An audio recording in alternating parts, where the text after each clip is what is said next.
The college of Bible technology Kondapalli వారు నిర్వహించిన భూమిపై తుదిశ్వాస పాతాళంలో నరఘోష అను క్రీస్తు విజ్ఞాన మహాసభలకు విచ్చేసినటువంటి మీ అందరికీ కూడా క్రీస్తు పేరిట నా వందనములు తెలియజేస్తున్నానండి. అలాగే మన మధ్యకు సుదూర ప్రాంతముల నుంచి అతిథులు విచ్చేసి ఉన్నారండి. వారిని వేదిక మీదకు ఆహ్వానించుకుందాము.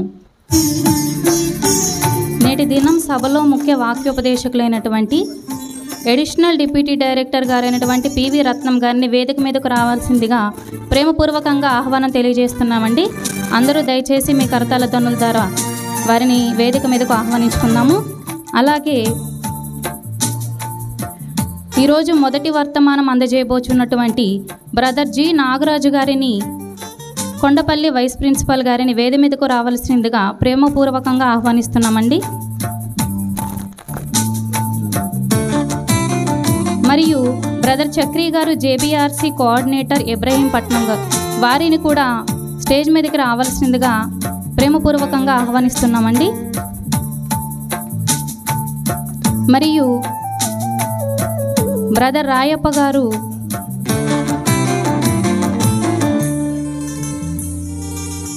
అలాగే బ్రదర్ రాయప్ప గారు కొండపల్లి కరెస్పాండెంట్ గారిని వేదికపైకి రావాల్సిందిగా ప్రేమపూర్వకంగా ఆహ్వానం తెలియజేస్తున్నామండి.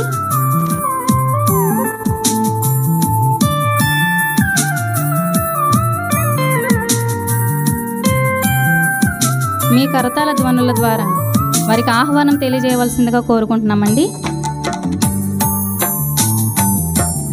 మరియు బ్రదర్ యేసుబాబు గారు జేబీఆర్సీ ఇబ్రహీంపట్నం, వారిని కూడా వేదిక మీదకు రావాల్సిందిగా, కరెస్పాండెంట్ గారండి, వారిని కూడా వేదిక మీదకు రావాల్సిందిగా ప్రేమపూర్వకంగా ఆహ్వానం తెలియజేస్తున్నామండి.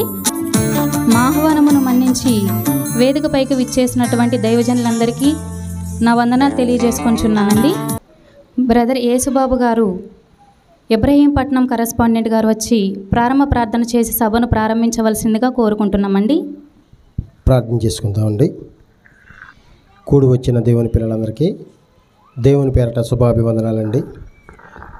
ప్రార్థనతో ఈ కార్యక్రమాన్ని ప్రారంభించుకుందాం. అందరూ తలలు వంచినట్లయితే ప్రార్థన ప్రారంభించుకుందాం. మహాపరిశుద్ధ ప్రేమ గల మా కన్న తండ్రి, దయగల దేవ, మీ ఉన్నతమైన ప్రేమను మేము ఈ రీతిగా అందుకుంటున్నాం నాయన. చెప్పబడుతున్న ప్రతి ఒక్క మాటను మా ఆత్మానుసారంగా బ్రతికే భాగ్యాన్ని ఇవ్వమని కోరుకుంటున్నాం తండ్రి. ఈ జ్ఞానం తెలియక ఎందరో అభాగ్యులుగా తిరుగుతున్నారు నాయన. మేము అందరం కలిసి కొందరికైనా చెప్పే భాగ్యాన్ని మాకు దయచేయమని కోరుకుంటూ, వినుచున్న ప్రతి ఒక్క బిడ్డని వ్యర్థంగా పోనీకోకుండా ప్రతి ఒక్క మాటని వారి హృదయంలో దాచుకొని చెప్పుచున్న ప్రతి ఒక్క మాట ప్రకారంగా చిత్తానుసారంగా బ్రతకమని కోరుకుంటూ క్రీస్తు పేరటి ప్రార్థన అడిగి వేడుకుంటున్నాం తండ్రి. ఆమేన్. ప్రార్థించినటువంటి యేసుబాబు గారికి సభాంతటి తరపున వందనాలు తెలియజేసుకొంచున్నామండి. ఈ సమయంలో ఆసక్తి కలిగిన వారు వచ్చి కొన్ని పాటలు పాడి దేవుని నామాన్ని మహిమపరచవలసిందిగా కోరుకుంటున్నామండి. మౌనిక వచ్చి పాట పాడవలసిందిగా కోరుకుంటున్నామండి.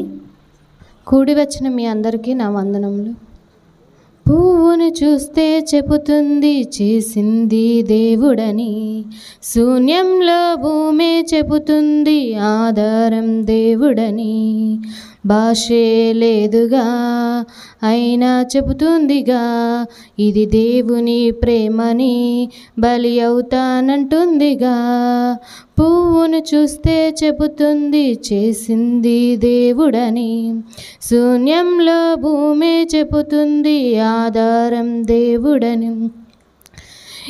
దేవుని పిల్లలమని మనకు సేవే చేస్తుందిగా, విశ్వం దేవుని సృష్టని క్రైస్తవుడే చెప్పాలిగా. దేవుని పిల్లలమని మనకు సేవే చేస్తుందిగా, విశ్వం దేవుని సృష్టని క్రైస్తవుడే చెప్పాలిగా. పువ్వును చూస్తే చెబుతుంది చేసింది దేవుడని, శూన్యంలో భూమే చెబుతుంది ఆధారం దేవుడని. నీ తల్లి గర్భంలో ఏ రూపమివ్వాలో నిర్ణయించాడు నీకు దేవుడే కదా. స్త్రీ పురుష రూపంలో ఏ రూపమివ్వాలో నిర్ణయించాడు నీకు దేవుడే కదా. ఏ రంగు కావాలో నువ్వు కోరుకోలేదు, ఏ రూపం ఇవ్వాలో నువ్వు అడగనే లేదు. కనుపాపగా ఉంటానని కంటికే రెప్పలా నిన్ను కాపాడుతున్నాడులే. తన పాదమే భూమిపై పెట్టి నీ ప్రక్కనున్నాడులే. భాషే లేదుగా అయినా చెబుతుందిగా, ఇది దేవుని ప్రేమని బలి అవుతానంటుందిగా.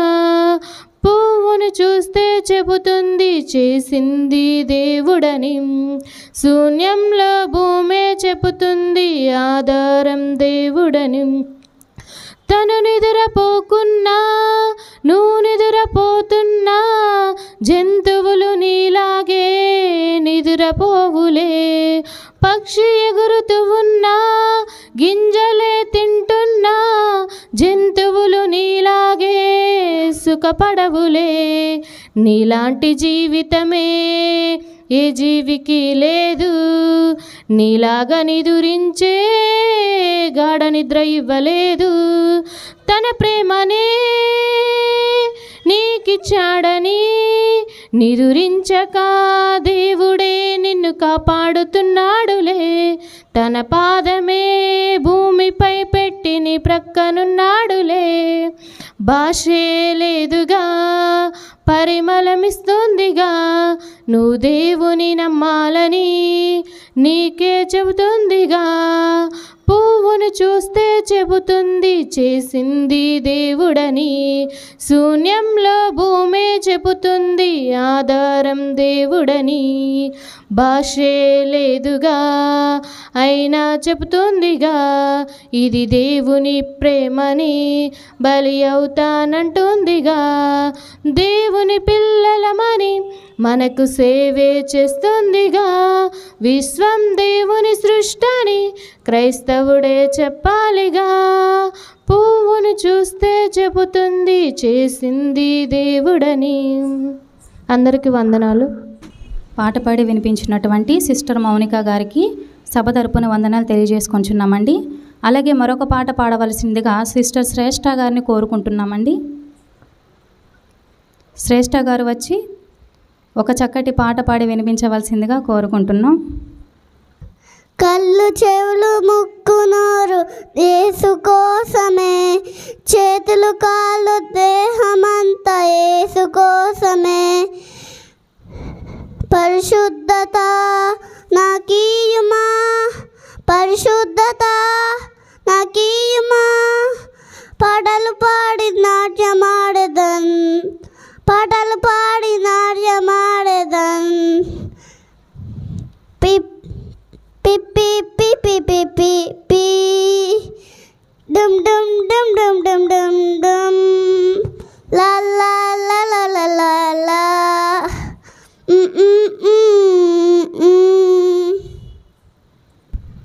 అందరం క్లాప్స్ కొడదామండి. చక్కని పాట పాడి దేవుని నామాన్ని మహింపరిచినటువంటి పాప శ్రేష్ఠకి దేవుని దీవెనలండి. మరి ఒక పాట పాడవలసినదిగా బ్రదర్ ప్రభుదాస్ గారిని కోరుకుంటున్నాము. ప్రభుదాస్ గారు వచ్చి పాట పాడవలసిందిగా కోరుకుంటున్నామండి. ఇక్కడ వచ్చిన దైవ దాసులకి, ఇక్కడ సభ పెట్టిస్తున్న రాయప్ప గారి కుటుంబంకి, వారి మనవరాలకు మరీ వందనాలు.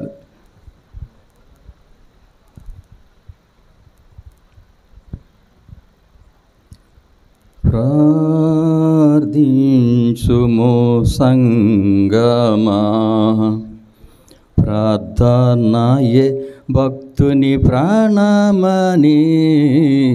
ప్రార్థించుము సంగమా, ప్రార్థించమని ప్రభువు పలికిన ఆజ్ఞాని వ్యర్థపరచకుండా జరిగింపవా. ప్రార్థించమని ప్రభువు పలికిన ఆజ్ఞాని వ్యర్థపరచకుండా జరిగింపవా. స్వార్థాసిత్తము వీడి సకల లోకమునాకై, స్వార్థాసిత్తము వీడి సకల లోకమునాకై ప్రార్థించు ప్రభుమన్నా నన్ను పొందావా. ప్రార్థించుము సంగమా, ప్రార్థన ఏ భక్తుని ప్రాణమని, ప్రార్థించుము సంగమా. ప్రభువైన యేసు ప్రార్థన చేయగా ప్రార్థన బలమేదో గమనింపవా. ప్రభువైన యేసు ప్రార్థన చేయగా ప్రార్థన బలమేదో గమనింపవా. ప్రార్థనలో జీవమున్నదాని, ప్రార్థనలో జీవమున్నదాని ప్రభుని భక్తులు ఎందరో గమనించిరి, ప్రభుని భక్తులు ఎందరో గమనించిరి. ప్రార్థించుము సంగమా, ప్రార్థన ఏ భక్తుని ప్రాణమని, ప్రార్థించుము సంగమా. దైవ చిత్తము నీదు ధరయందు తెలియక దేవుని మనసారా ధ్యానింపవా. దైవ చిత్తము నీదు ధరయందు తెలియక దేవుని మనసారా ధ్యానింపవా. దైవా కృపలో నీవు తరగాక పెరుగుచు, దైవా కృపలో నీవు తరగాక పెరుగుచు దేవుని కార్యము జరిగింపవా, దేవుని కార్యము జరిగింపవా. ప్రార్థించుము సంగమా, ప్రార్థన ఏ భక్తుని ప్రాణమని, ప్రార్థించుము సంగమా. సాతాను శక్తులను పడగొట్టి ప్రభు కొరకు ఎతలా నొందిన వారు ప్రార్థింపగా, సాతాను శక్తులను పడగొట్టి ప్రభు కొరకు ఎతలా నొందిన వారు ప్రార్థింపగా. గతి తప్పి మతిపోయి బ్రతుకే లేదను వారు, గతి తప్పి మతిపోయి బ్రతుకే లేదను వారు స్తుతి స్తోత్ర ప్రార్థనలో మేలొందిరి, స్తుతి స్తోత్ర ప్రార్థనలో మేలొందిరి. ప్రార్థించుము సంగమా, ప్రార్థన ఏ భక్తుని ప్రాణమని, ప్రార్థించుము సంగమా. వందనాలను మీకు అందరికీ. Praise Lord. చక్కని పాట పాడి దేవుని నామాన్ని గణపరిచిన బ్రదర్ ప్రభుదాస్ గారికి సభంతటి తరపున వందనాలు తెలియజేసుకుంటున్నామండి. అలాగే ఈ సమయంలో తెరలపై వీడియో పాట ప్లే చేయవలసిందిగా కోరుకుంటున్నాము.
చేసిందెవరో తెలుసునా,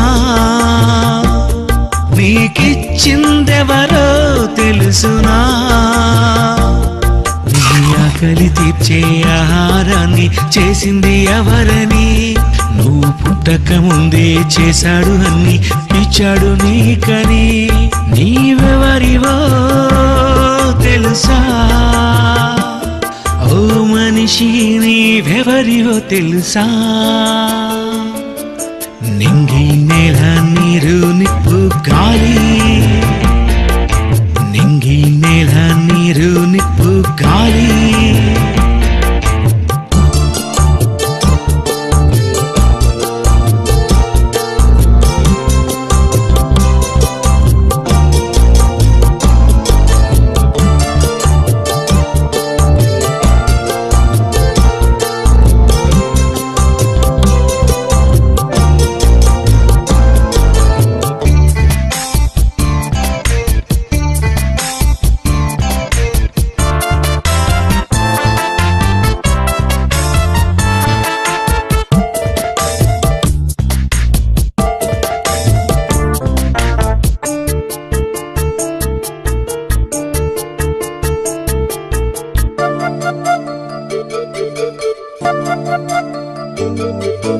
కన్ను ముక్కు కాళ్ళు చేతులు నీకెవరిచ్చారు? నువ్వు పుట్టక ముందే తల్లి రొమ్ములో పాలెవరు పెట్టారు?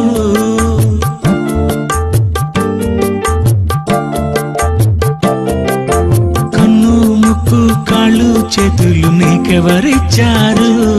నువ్వు పుట్టక ముందే తల్లి రొమ్ములో పాలెవరు పెట్టారు? నీ ఆకలి తీర్చే ఆ దేవుడెవరని ఎప్పుడైనా తల్లిదండ్రిని నువ్వడిగావా? నీ ఆకలి తీర్చే ఆ దేవుడెవరని ఎప్పుడైనా తల్లిదండ్రిని నువ్వడిగావా? పీల్చే గాలి త్రాగే నీరు ఎవరిచ్చారు? నింగి నేల నీరు నిప్పు గాలి, నింగి నేల నీరు నిప్పు గాలి.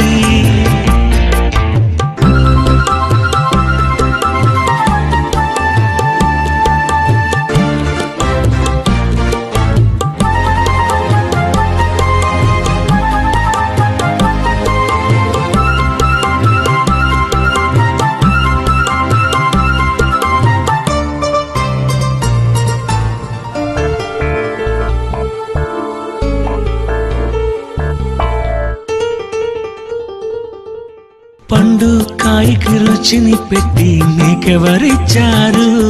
నువ్వు పుట్టక ముందే చెట్టు చెట్టుకి కాయెవరు పెట్టారు?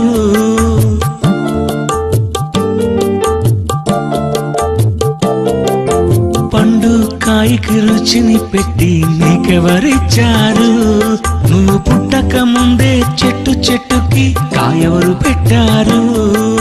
నీ కోరిక తీర్చే అతనెవరో కాదని నీ తల్లిదండ్రులకే తండ్రని నువ్వు మరిచావా? నీ కోరిక తీర్చే అతనెవరో కాదని నీ తల్లిదండ్రులకే తండ్రని నువ్వు మరిచావా? పీల్చే గాలి త్రాగే నీరు అతనిచ్చాడు. నింగి నేల నీరు నిప్పు గాలి, నింగి నేల నీరు నిప్పు గాలి. ఇవి చేసిందెవరో తెలుసునా? నీకిచ్చిందెవరో తెలుసునా? నీ ఆకలి తీర్చే ఆహారాన్ని చేసింది ఎవరని? నువ్వు పుట్టక ముందే చేశాడు అన్ని ఇచ్చింది నీకని. నీవెవరివో తెలుసా? ఓ మనిషి నీవెవరివో తెలుసా? నింగి నేల నీరు నిప్పు గాలి, నింగి నేల నీరు నిప్పు గాలి.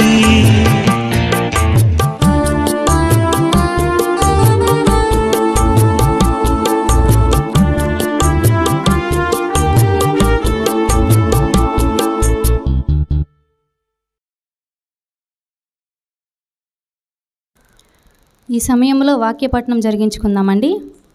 ఇర్మియా గ్రంథము 6వ అధ్యాయము 10-11 వచనములు. వాక్యపట్నం జరిగించవలసిందిగా జేబీఆర్సీ కోఆర్డినేటర్ ఇబ్రహీంపట్నం వారైనటువంటి బ్రదర్ చక్రి గారికి అవకాశాన్ని అందిస్తున్నానండి. ఇర్మియా గ్రంథము 6వ అధ్యాయము 10-11 వచనములు. సత్యవాక్యాన్ని వినటానికి వేగిరపడి వచ్చిన మీ అందరికీ మన ప్రభు అయిన యేసుక్రీస్తు వారి నామములో శుభావందనాలు తెలియజేస్తున్నాను ప్రియులారా. వాక్య పఠనం చదువుకుందాం. ఇర్మియా గ్రంథము 6వ అధ్యాయము 10-11 వచనములు. విందురని నేనెవరితో మాట్లాడేదను, ఎవరికి సాక్ష్యం ఇచ్చేదను? వారు వినుటకు తమ మనస్సు సిద్ధపరచుకున్నారు గనుక వినలేకపోయిరి. ఇదిగో, వారు యెహోవా వాక్యమందు సంతోషము లేనివారై దాని తృణీకరింతురు. కావున నేను యెహోవా క్రోధముతో నిండి ఉన్నాను, దానిని అణుచుకొని నేను విసికి ఉన్నాను. ఒకడు తప్పకుండా వీధిలోనున్న పసిపిల్లల మీదను యవ్వనుల గుంపు మీదను దాన్ని కుమ్మరింపవలసి వచ్చెను. భార్య భర్తలను, వయస్సు మీరిన వారును, వృద్ధులను పట్టుకొనబడుదురు. నాకు అవకాశం ఇచ్చిన అధ్యక్షుల వారికి హృదయపూర్వక ధన్యవాదాలు తెలియజేసుకుంటున్నాను. వాక్యపట్నం జరిగించినటువంటి బ్రదర్ చక్రి గారికి క్రీస్తు పేరిట వందనములు తెలియజేసుకుంటున్నామండి. ఈ సమయంలో మొదటి వర్తమానం అందించవలసినదిగా కోరుకుంటూ కొండపల్లి వైస్ ప్రిన్సిపల్ గారైనటువంటి బ్రదర్ జి నాగరాజు గారిని కోరుకుంటున్నామండి. ఈ అవకాశం వారికి అందజేస్తున్నాము. భూమిపై తుది శ్వాస, పాతాళంలో నరఘోష అను ఈ అంశమును బోధించుటకు విచ్చేసినటువంటి అడిషనల్ డిప్యూటీ డైరెక్టర్ పివి రత్నం గారికి, అలాగే మిగిలిన దైవజనులకు, విచ్చేసిన మీ అందరికీ మన ప్రభువును రక్షకుడైన యేసుక్రీస్తు నామములో శుభాభివందనములండి. ప్రార్థన చేసుకుందాం. ప్రేమ స్వరూపి అయిన మా కన్న తండ్రి, పిల్లలుగా మీరు మమ్మల్ని ఎంతగానో ప్రేమించి మీ వాక్యాన్ని మాకు ఇచ్చారు. మీ వాక్యపు వెలుగులో మేమంతా నడుచుకొని మిమ్మల్ని చేరుకోవాలని మీరు ఇచ్చినటువంటి ఈ అవకాశాన్ని మేమంతా సద్వినియోగం చేసుకొని మీరు ఇచ్చినటువంటి వాక్యం ద్వారానే మేమంతా సన్మార్గంలో ప్రయాణించి మా బ్రతుకును ముగించుకొని శాశ్వతమైన నిత్య జీవాన్ని పొందుకునే భాగ్యం కూడి వచ్చిన మా అందరికీ అనుగ్రహించమని యేసుక్రీస్తు వారి పేరటి ప్రార్థన సమర్పిస్తున్నాము తండ్రి. ఆమేన్. ప్రియులారా, ప్రపంచంలోని 850 కోట్ల మందిలో అత్యధికులు దేవుడు ఉన్నాడని నమ్మేవాళ్ళు ఉన్నారు. చాలా తక్కువ మంది అనగా నాస్తికులుగా పిలువబడుతున్నారు. నాస్తికులు ఎవరంటే దేవుడు లేడు అని చెప్పబడేవారు. వారిలో శాస్త్రవేత్తలు, డాక్టర్లు, హేతువాదులు, శాస్త్రవేత్తలు వీళ్ళందరూ ఉన్నారు. అంటే వీళ్ళ శాతం ఏంటంటే చాలా స్వల్పం, చాలా తక్కువ. దేవుడు ఉన్నాడని నమ్మేవాళ్ళ శాతం ఎక్కువగా ఉంది. దేవుడు ఉన్నాడు అని నమ్మేవాళ్ళు అనగానే మన మైండ్స్లోకి ఏమి వస్తుందంటే ఈ సర్వసృష్టిని దేవుడే చేశాడని, ఈ సర్వసృష్టిని దేవుడే నడిపిస్తున్నాడు అని, అలాగే భూమి మీద కనిపించేటువంటి మనుషులందరినీ కలిగించింది ఆ దేవుడేననేటువంటి నమ్మేవాళ్ళే దేవుడు ఉన్నాడని నమ్మేవారు అనేటువంటిది ప్రపంచానికి తెలిసిన నిజం. ప్రపంచంలో ఉన్న వాళ్ళందరూ కూడా అనుకునే మాట ఏంటంటే దేవుడు ఉన్నారు అని చెప్పబడేవాళ్ళు ఎక్కువ మంది ఉన్నారు, దేవుడు లేడని చెప్పేవాళ్ళు చాలా తక్కువ మంది ఉన్నారని ప్రపంచానికి తెలిసినటువంటి సత్యం అండి. అదే నిజమని నమ్ముకుంటున్నారు. కానీ దేవుని ఆలోచనలకి మనిషి ఆలోచనలకి చాలా వ్యత్యాసం ఉంది. ఎందుకంటే మనుషులు అనుకునేది దేవుడు అనుకోడు, దేవుడు అనుకునేదే మనుషులు అనుకోవాలండి. ఈ ప్రపంచంలో దేవుడు లేడు అనుకునే వాళ్ళ సంఖ్య ఎక్కువ ఉందని చెప్పి దేవుడు చెప్పాడు. మరలా చెప్తున్నాను, ఈ ప్రపంచంలో దేవుడు లేడు అని అనుకున్న వారి సంఖ్య ఎక్కువండి. అది బైబిల్ని బట్టి మనం ఆలోచిస్తే మనకు అర్థమవుతుంది. ఒకసారి చూడండి, కీర్తనల గ్రంథం 10వ అధ్యాయం, కీర్తనల గ్రంథం 10వ అధ్యాయం 4వ వచనం. కీర్తనల గ్రంథం 10వ అధ్యాయం 4వ వచనం. దుష్టులు పొగరెక్కి యెహోవా విచారణ చేయుడు అనుకొందురు. దేవుడు లేడని వారెల్లప్పుడూ యోచింతురు. వారెల్లప్పుడూ భయము మానుకొని ప్రవర్తించుదురు. ఎవరన్నారు? దేవుడు లేడు అనుకునే వారిని దేవుడు ఎవరని చెప్పాడు? దుష్టులు. ఇప్పుడు ఉన్నారు అని నమ్మే వాళ్ళందరూ కూడా మంచివాళ్ళండి? కాదు. నాస్తికులు మాత్రమే దేవుడు లేడనే వాళ్ళ? కాదండి. దేవుడు ఇచ్చినటువంటి ఆ యొక్క వివరణ ఏంటంటే, దుష్టులు పొగరెక్కి యెహోవా విచారణ చేయడని అనుకొందురు, వారెల్లప్పుడూ దేవుడు లేడని యోచించుదురు అన్నాడు. అంటే దేవుని యొక్క చిత్తాన్ని మరచి దేవుడు చేసినటువంటి ఈ సృష్టిని అనుభవిస్తూ ఆ దేవుడు ఎవరో తెలుసుకోకుండా, ఆ దేవుని చిత్తం ఏంటో గ్రహించకుండా ఈ ప్రకృతిని అనుభవించడంలోనే సాటి మనిషిని మోసం చేస్తూ, సాటి మనిషిని దగా చేస్తూ, సాటి మనిషిని చంపివేస్తూ, సాటి మనిషి పట్ల అసూయ దుష్టత్వంతో నిండిపోయి ఈ ప్రకృతిలో ఉన్న వాటి కొరకు ప్రతి క్షణం పరితపిస్తూ దేవుని చిత్తాన్ని మరచి ఒక మనిషి మరొక మనిషి పట్ల క్రూరంగా ప్రవర్తిస్తూ చాలా దారుణంగా మారిపోయిన వాళ్ళే దుష్టులండి. వాళ్ళకి దేవుని భయం బొత్తిగా లేదు. అంటే వీళ్ళు ఎవరు అనంటే వీళ్ళేనండి నిజమైన నాస్తికులు. అంటే వీళ్ళ దృష్టిలో అసలు దేవుడు లేడని వాళ్ళు ఎల్లప్పుడూ యోచిస్తారు. ఎందుకంటే అసలు వీళ్ళకి దేవుని భయం ఉంటే ఇలా దుష్టులుగా మారేవాళ్ళు కాదు. తమ దుష్టత్వాన్ని విడిచిపెట్టేవారే దేవుడు ఉన్నాడని నమ్మేవాళ్ళండి.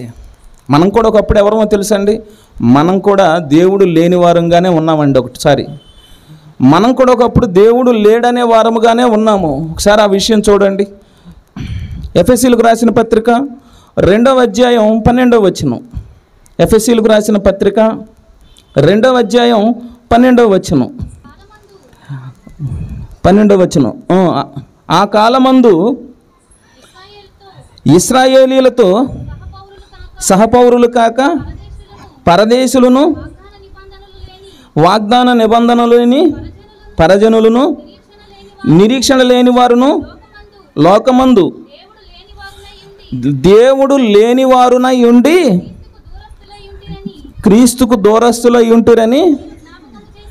అది క్రీస్తుకు దూరస్తులుగా ఉన్న వారందరూ దేవుడు లేడని ఒప్పుకుంటున్నవారే.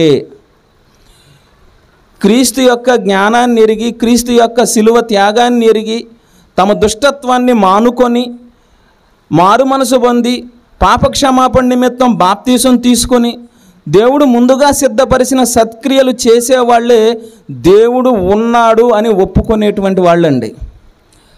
దేవుడు ఉన్నాడు అని ఒప్పుకున్న వారే దైవాలుగా దేవుడు చెబుతున్నాడు.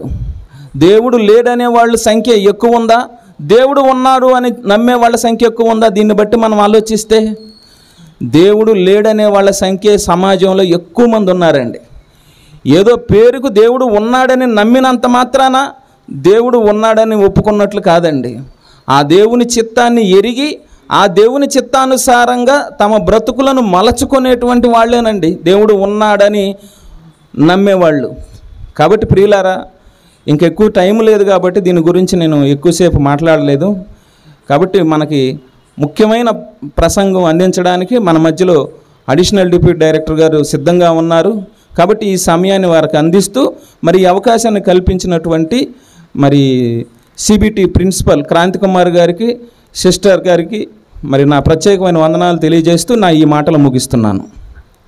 ఇప్పటి వరకు మనకు కొద్ది నిమిషాలు వాక్యం అందించినటువంటి బ్రదర్ నాగరాజు గారికి సభాంతటి తరపున వందనములు తెలియజేసుకొంచున్నామండి. ముఖ్యమైన సమయంలోనికి మనం అందరం విచ్చేసి ఉన్నామండి. నేటి దినము ముఖ్య వర్తమానం అందించడానికి సుదూర ప్రాంతం నుంచి విచ్చేసినటువంటి జైశాలి గారి ఆత్మీయ తనయులు, Bible open university additional deputy director గారు అయినటువంటి బ్రదర్ పివి రత్నం గారికి ఈ సమయాన్ని అందజేస్తున్నామండి. ప్రార్థన చేసుకుందామండి. ప్రేమ నమ్మకము కలిగిన మా ప్రియ పరలోక తండ్రి, ఈ కొండపల్లి ప్రాంతాన్ని ఆయన ప్రేమించి మిమ్మల్ని ప్రేమించే మీ కుమారుల ద్వారా అనేక పర్యాయాలు తండ్రి మీ ఉనికిని చాటుకోవటానికి అనేక సభలను ఆయన నెరవేరించారు. అదే క్రమంలో నేటి దినము కూడా తండ్రి మరి క్రైస్ట్ చర్చి బిడ్డలు తండ్రి ఏర్పాటు చేసిన ఈ సభకు ఆయా ప్రాంతాల నుంచి విచ్చేసిన బిడ్డలందరినీ జ్ఞాపకం చేసుకునండి. ఇదిగోనైనా మీ పక్షాన్ని నిలబడి ఉన్నతమైన జ్ఞానాన్ని మీ బిడ్డలకు నేర్పించడానికి సిద్ధపడుతుండగా సమయోచితమైన జ్ఞానాన్ని నా నోట నుంచండి. దాని ప్రకారం మేమంతా భయభక్తులు కలిగి బ్రతకటానికి కృపనుగ్రహించండి. మీ కొరకునైనా ఉన్నతముగా బ్రతికి మీ చెంతకునైనా ఫలాన్ని తీసుకుని వచ్చే భాగ్యాన్ని దయచేయండి. ప్రతిఫలంగా మా అందరికీ పరలోకాన్ని ఇవ్వమని వేడుకుంటూ క్రీస్తు వారి పుణ్యనామమున ఈ ప్రార్థన అడిగి వేడుకుంటున్నాం మా తండ్రి. Amen. The college of Bible technology Kondapalli వారు నిర్వహించిన ఈ లేఖనాల పరిశోధన సదస్సుకు విచ్చేసిన ఆయా ప్రాంతాల్లో దేవుని సేవకులుగా ఉంటున్న వేదికను అలంకరించిన దైవజనులకు అలాగే చేరి వచ్చిన మీ అందరికీ క్రీస్తు పేరిట శుభములు తెలియజేసుకుంటున్నాను. ప్రియులరా, మరి ముందుగానే ప్రకటించబడిన ఒక అమూల్యమైన పాఠాన్ని మనం ధ్యానం చేద్దాం. భూమిపై తుది శ్వాస పాతాళంలో నరఘోష. భూమిపై తుది శ్వాస పాతాళంలో నరఘోష. ప్రియమైన దేవుని వాళ్ళరా, ఈ భూమి మీద బ్రతుకుతున్న మనం అంతా కూడా ఈ జన్మ సాక్షాత్తు సర్వేశ్వరుడైన తండ్రి అయిన దేవుడి నుంచి మనకు అనుగ్రహింపబడింది అని ప్రతి ఒక్కరూ తెలుసుకోవాలి. ఇది కేవలం క్రైస్తవులే కాదు, హైందవులే కాదు, నాస్తికులే కాదు, హేతువాదులే కాదు. ఈ జన్మ మనకు వచ్చింది అని అంటే అది దేవుని వల్లనే అనుగ్రహించబడిందన్న సంగతి ఈ శరీరంతో ఉన్న ప్రతి మనిషి కూడా గమనించాలి. ఈ మనుషులుగా మనమంతా ఈ భూమి మీద బ్రతికి బట్ట కట్టడానికి దేవుని దయాపూర్వకమైన సంకల్పమై ఉన్నది. దేవుని దయలేనిదే మనం బ్రతకగలం అంటారా? లేదండి. రాత్రి మనం పండుకున్న తర్వాత మళ్ళా నిద్ర లేచి ప్రార్థన చేసుకోవాలంటే ఆయన దయ ఉండాలా వద్దా? ఉండాలి. అలా నిద్రలోనే ఎంతోమంది కన్ను మూసిన వాళ్ళను మనం చూసాము, అలాంటి వాళ్ళ గురించి విన్నాము. మరి ఎప్పటి వరకు నీ జీవితంలో ఒక్కసారి ఫీడ్బ్యాక్ చూసుకో, ఒకసారి గమనించుకో. నీ జీవితంలో ఎన్ని సంవత్సరాలు నువ్వు ఎప్పటి వరకు బ్రతికున్నావంటే అది దేవుని దయ కాదంటారా? దేవుని ప్రేమ కాదంటారా మీ మీద? నువ్వు బ్రతకాలన్న ఆజ్ఞ నీ జీవితంలో లేదంటారా? ఉంది కదండి. మనం 3 పూటల హాయిగా తింటున్నాము, నిద్రపోతున్నాము, తిరిగి లేస్తున్నాము, మన పనులన్నీ చక్కబెట్టుకున్నామంటే ఆయన దయ ఉంటేనే కదండి. ఆయన దయ ఉంటేనే కదా. ఆయన దయ లేనిదే మనం ఏ పని కూడా చేయలేవండి. అదే దేవుడు తన గ్రంథంలో ఒక ఉన్నతమైన మాటను రాయించాడు. చూద్దాం. ప్రసంగి గ్రంథం 2వ అధ్యాయము 25వ వచనం చూద్దామండి. ప్రసంగి గ్రంథము 2వ అధ్యాయము 25వ వచనాన్ని ధ్యానిద్దాం. దేవుడు సెలవు లేక భోజనము చేసి సంతోషించుట ఎవరికి సాధ్యము అన్నాడు. దేవుని సెలవు లేక భోజనము చేసి సంతోషించుట ఎవరికి సాధ్యము? ఏమండి, ఈ ఆంధ్ర రాష్ట్రానికి అందాల నటుడని ఒక ఆయన పేరు తెచ్చుకున్నాడండి. ఆయన పేరు నటకిరీటి శోభన్ బాబు అండి. శోభన్ బాబు. మీరు విజయవాడ రైల్వే స్టేషన్ ముందు వెళ్తేనండి ఆయన విగ్రహాన్ని పెట్టారు. ఆయన అభిమానులు అందరూ కూడా ఆయన విగ్రహాన్ని పెట్టారు. ఆయన ఉదయాన్నే లేచాడు, 6 బయట అలా కూర్చున్నాడండి ఇంటి ముందు. పనివాడిని పిలిచాడు, ఒరే వెళ్ళి కాఫీ పెట్టుకురారా అన్నాడట. వాడు వెళ్ళాడు, అయ్యగారికి కాఫీ కావాలని కాఫీ పెట్టాడండి. ఆ కాఫీ తీసుకొచ్చేలోపే ఈ శోభన్ బాబు వెళ్ళిపోయాడు. శోభన్ బాబు లేడు, కుర్చీలో అలాగే కూర్చున్నాడండి చేరబడి. వాడు వచ్చే అయ్యగారు కాఫీ తాగండి అంటున్నాడండి. ఎక్కడున్నాడు అయ్యగారు? ఎక్కడున్నాడు అయ్యగారు? వెళ్ళిపోయాడు. అయ్యగారు అని పిలిచి చూస్తే అయ్యగారు లేడు. తాగాడా కాఫీ? తాగాడా? అంటే భోజనం వండుకున్నాం, డైనింగ్ టేబుల్ మీద పెట్టుకున్నాం, ఇక తినటమే తరువాయి. అలా రెడీ చేసుకున్న వాళ్ళందరూ తింటున్నారా? ఈలోగానే వెళ్ళిపోతే అదే దేవుడు చెబుతున్నాడు, నా సెలవు లేక మీరు భోజనం కానీ పానం కానీ ఏది చేయలేరు. అలా చేసి సంతోషించాలంటే నా సెలవు ఉండాలంటున్నాడు ఆయన. దేవుడి ఆజ్ఞ ఉండాలి, నువ్వు బ్రతకాలి, తినాలి, త్రాగాలని. ఈ భూమి మీద మనిషికి బ్రతకటానికి కావలసిన ప్రాథమిక అవసరాలు ఉన్నాయండి. చిన్నప్పుడు పుస్తకాల్లో మనం చదువుకున్నాం. ముందు మనిషి బ్రతకాలంటే ఏం కావాలి? ప్రాథమిక అవసరాలు చాలా ఉన్నాయి. ఏంటి ఆ అవసరాలంటే గాలి, నీరు, ఆహారం, ఇల్లు, బట్టలు. వీటిని గురించి చెప్పారు పుస్తకాల్లో. ఏం చెప్పారు? గాలి, నీరు, ఆహారం, ఇల్లు, బట్టలు. ఇవే కదండి మనిషికి కావాల్సింది. ఇంకేమైనా ఉన్నాయా? అవన్నీ తరువాత, కానీ ముఖ్యంగా ఇవన్నీ కావాలండి. వీటిలో కూడా అన్నిటికంటే ముఖ్యమైనది ఒకటి ఉంది. ఏంటది? ఏమండి? గాలండి. ఆహారం లేకపోయినా కొన్ని రోజులు బ్రతకొచ్చు, బట్టలు లేకపోయినా బ్రతకొచ్చు. ఏమంటే రోడ్డు మీద పిచ్చివాడు ఉంటాడు, అసలు వాడికి బట్టలే ఉండవు. ఎందుకంటే వాడు కామన్ సెన్స్ తెలియదు, బట్టలు లేకుండానే తిరుగుతూ ఉంటాడు. వాడు బ్రతకడం లేదా? ఏమండి? తినకపోతే కొన్ని రోజులు బ్రతకొచ్చు. పొట్టి శ్రీరాములు ఆంధ్ర రాష్ట్ర అవతరణ కొరకు 56 రోజులు ఆమరణ నిరాహార దీక్ష ఉన్నాడు. అప్పటి వరకు బతికాడా లేదా? బతికాడు. ఇల్లు లేకపోతే బ్రతకలేమా? ఇల్లు లేకపోయినా బ్రతకగలమండి. ఏమండి? రోడ్డు పక్కన సంచార జీవులు చూడండి, వాళ్ళు ఎక్కడ చెట్టు కింద ఉంటే అదే వాళ్ళ ఇల్లు. కానీ వాళ్ళు అసలు తిన్నా తినకపోయినా సుఖ నిద్రను ఉంటారట. కష్టజీవులు కొద్దిగా తినినా ఎక్కువగా తిన్నా వాళ్ళు సుఖమైన నిద్ర ఉంటుందట. మరి మనకెందుకు లేదు నిద్ర? ఏమండి? మనకెందుకు లేదు? బీరువాలో డబ్బులు ఉన్నాయి, నగా నట్రా ఉంది, ఎప్పుడు ఎవడొచ్చి దోసుకెళ్తాడో తెలియదు. అందుకే ధన సమృద్ధి చేత నీకు నిద్ర పట్టదన్నాడు దేవుడు. కష్టజీవులు కొద్దిగా తిన్నా ఎక్కువ తిన్నా సుఖమైన నిద్ర పొందుతారట. ఏమండి? రైల్వే ట్రాక్ పక్కనేనండి సంచార జీవులు ఉంటారండి. ఏమండి? అక్కడక్కడ తిరుగుతూ వాళ్ళు జీవనం కొనసాగించేవాళ్ళు. ట్రాక్ పక్కనే ఉంటుంది. ఏమంటే రైలు శబ్దం మామూలుగా ఉంటుందా? దడదడ దడదడ దడదడమని శబ్దాలు చేసుకుంటూ వెళ్ళిపోతుంటుంది, భూమి అదురుతూ ఉంటుంది. కానీ వాడు మాత్రం హాయిగా నిద్రపోతూ ఉంటాడండి. ఎలా పడుతున్నాడికి నిద్ర? 1000 ఏనుగులు వాడి మీద ఎక్కిపోయినా కానీ వాడికి మెలకువే ఉండదు. అంత ప్రశాంతమైన నిద్ర.